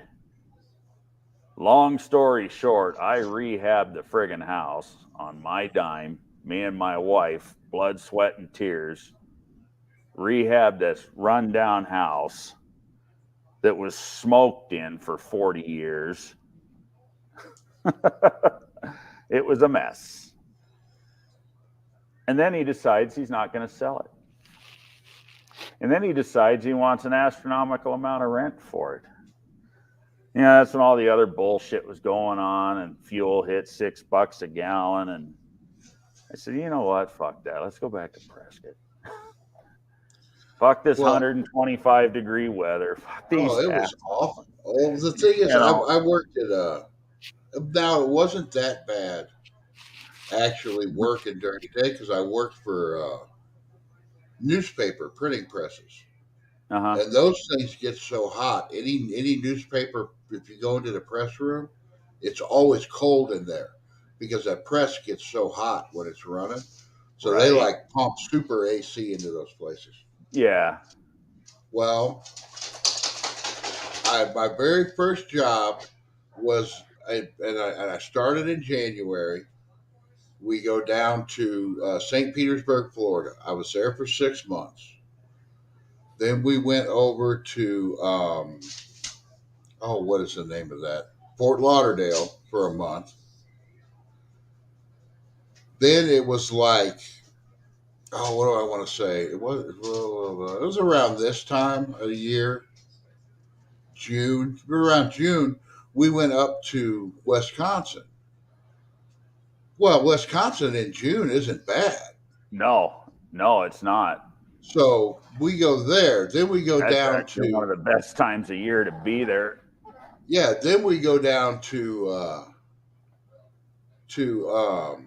Arizona. Every place we were at after St. Petersburg was a month. And we go from there to LA and then up to Monterey, California. Oh, up north. Yeah, and I actually really like Monterey. Yeah, Northern California is nice. But we're driving home, so our trip home takes us through Wyoming. I hate Wyoming. I'm never going back to Wyoming ever in my life because we just did all of that. Okay, so we've gone about a year now without seeing any snow. Okay, so we start driving through Wyoming and there's snow, and everybody's like, wow, look at the snow. Well, as soon as it gets dark, the wind starts blowing. Oh, shit. And it blows a foot of that snow across the damn highway. Oh, shit. And my boss is driving the pickup truck, 1-ton pickup truck with, I think it was like it was a 28-foot gooseneck trailer. Up and down mountains in a foot of fucking snow. No, thank you. Just like, ain't no way. No, I'm never going to Wyoming again. Yeah. It's funny you mentioned Wisconsin in June. I lived in La Crosse, Wisconsin for about 4.5 years in the late 90s. When I decided I had enough of Wisconsin was the year that I got up to go to work in the morning and my car battery was frozen. The sulfuric acid had froze. And I'll tell you one thing about 2 hours later, when I get the car finally to start, and the battery thawed out and charged and got it to start and finally get to work, I get my ass chewed by my boss. I said, you know what? Take this job, shove it up your ass. I quit. And I went home and I loaded up my shit in that car. I left the state. No more of that. One thing about Wisconsin, Wausau, Wisconsin, little bitty town, way north Wisconsin. Yep. We were only there for a couple of weeks. And I had never been so drunk in my entire life for that whole, because that's all there was to do up there. It was drink. Yep. That's all there is to do in the wintertime is friggin' drink. This was the summertime, but but that's all we did. We knew these, the other people on the crew, they'd been up there before. They had met these 2 girls that work at this restaurant. Well, this girl, and that's the thing, this restaurant has beer. It's like a diner with beer. I'd never seen that before. But it's because that's all they do up there is fucking drink. Yeah. This girl worked 3 jobs. She worked at the restaurant in the morning. Then she went to one bar and drank all night while she was working. And then after she got off work, she went to a second bar and drank till they closed down and drove home. And that was her daily thing. Well, she ended up kind of liking me, so it's like we all got together, we're going out, and I think I had a $500 bar tab that night. And it was just between me and her. Well, I was bringing in $1,500 a week, so I didn't fucking care. And it didn't matter. it was $1,500 a week, and we were out for 6 weeks and home for a week.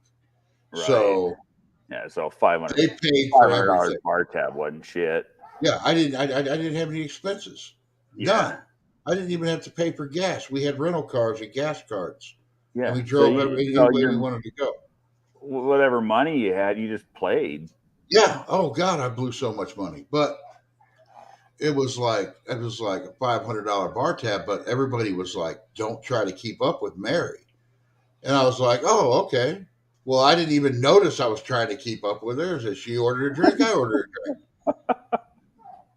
They found me laying out on the picnic table outside because I didn't want to puke all over that little bitty bar we were in. Oh man, that was the drunkest I ever been in my life. I think the drunkest I ever been in my life was in Wisconsin too. I can still remember that. I remember waking up half naked in the front yard of a party I'd gone to. Oh man, it was just in the middle of winter. Yeah, that's all. I don't know if it still holds, but in the late 90s when I lived there, La Crosse, Wisconsin was in the Guinness Book of Records for having the most bars within one city limits. Oh, that's all this place was bars. Yeah. It's like, oh my God, that's all they do. And that's all, especially in the wintertime, that's all you did was drink because there wasn't shit else to do. If you weren't drinking, you were at home making babies or trying. that having that job, because that's pretty much all we did. You know, when we weren't working, we were drinking. Having that job after that, I quit drinking. I don't drink anymore. It's just I got it all out of my system. All of it. Yeah. Within like a year and a half. They do like to drink.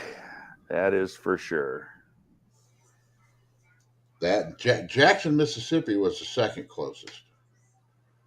The second drunkest I ever been. We went to this bar called the Electric Cowboy. And yeah, it sounds like a gay bar, but it's not. I wasn't going to say nothing. Actually, one of those big, you know, for a while they had those big mega country bars. Oh, yeah. Well, I go there and I'm drinking. Really popular. I'm drinking Patron all night because tequila is what I normally drink. Uh-huh. Well, I'm getting pretty drunk. And I go over by trouble with a bottle of Patron. I go over by the pool table, so I'm sitting there drinking, and there's these old guys playing pool. There's a bunch of money up on the table. I'm like, no, I better get away from this because if I stand here too long, I'm going to end up playing pool and losing all my money. So I turned around and I walk a couple more steps, and I look up, and there's a mechanical bull. And I'm like, no, I got to go. Hey, look who decided to show up. I was just sober enough. I was just sober enough to know I did not want to play pool with those old dudes, and I did not want to get on that mechanical bull. And I knew if I had one more drink, I was going to be doing one or the other. So I was like, it is time to go home.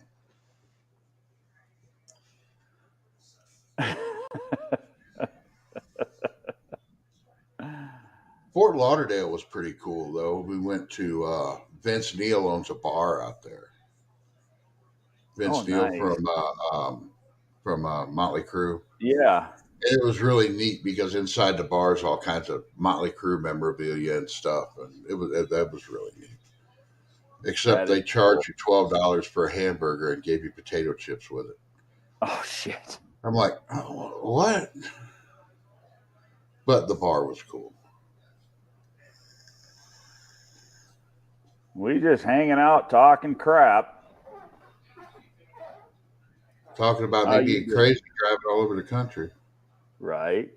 I should have been. What I should have been doing when I was making all that money and all over those different places was buying up Mopars and shipping them home. That's what I should have been doing the whole time. Oh, I got all kinds of woulda, shoulda, couldas. Times of making money. Yeah, when you have it, you blow it and do stupid shit with it. And if I knew then what I know now, I say that all the time. But I guess that's just part of growing up, right? Man, I blew so much money at that job, but it was fun. So I got the stories. Yeah. I got the stories, and at the end of it all, that's all you really got. Exactly. I remember making money like that, and shit, I'd go steak and close down the steakhouse every night, $200, $250 between eating and drinking, and became friends with the owner of the steakhouse, and we'd drink until the damn bar closed, and then we'd go next door to his house and get in a bottle of Jim Beam. In Fort Lauderdale, our hotel was right across the street from a Japanese steakhouse. Where they cook all the food in front of you? Yeah. And that's where we were every night. We would go over there, eat, and each person would order a bottle of this plum sake. And we would drink that. Each one of us drank one of those. Oh, man. Like I said, I was pretty fucked up the whole goddamn time at that job. Yeah. I learned how to work with a hangover. Yeah.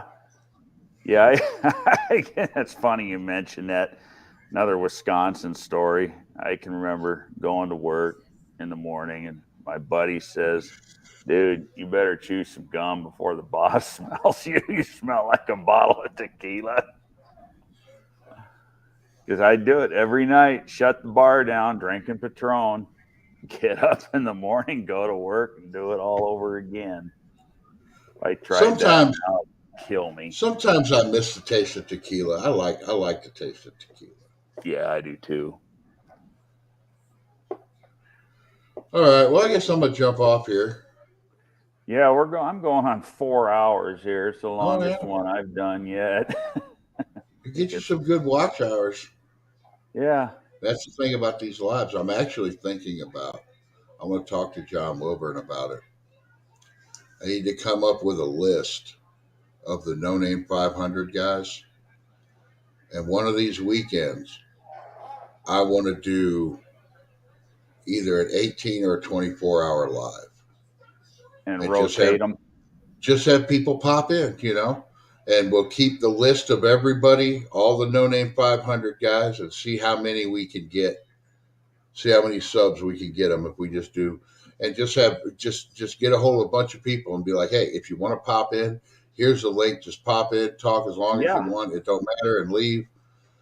And show off your projects, talk about your projects and your channels, and that's a great idea. Once again, that's what this community is all about. Mm-hmm. But I might get out of here. I'll talk to you later. Yeah, I think I'm going to close it down. Appreciate you coming in. It's been cool chatting with you. Oh, yeah. You said you're probably not going live tomorrow? Not going live this weekend. Probably next weekend I'll have everything set up. Cool. All righty. Well, thanks, everybody, for showing up. Yeah, it's been fun. I think I'm going to shut it down and see if my wife's still awake. She probably done went to bed on my ass. All right. We'll see you later. I'll catch you later, Brian. Thank you. Thanks, everybody, for stopping in. We'll see you next week.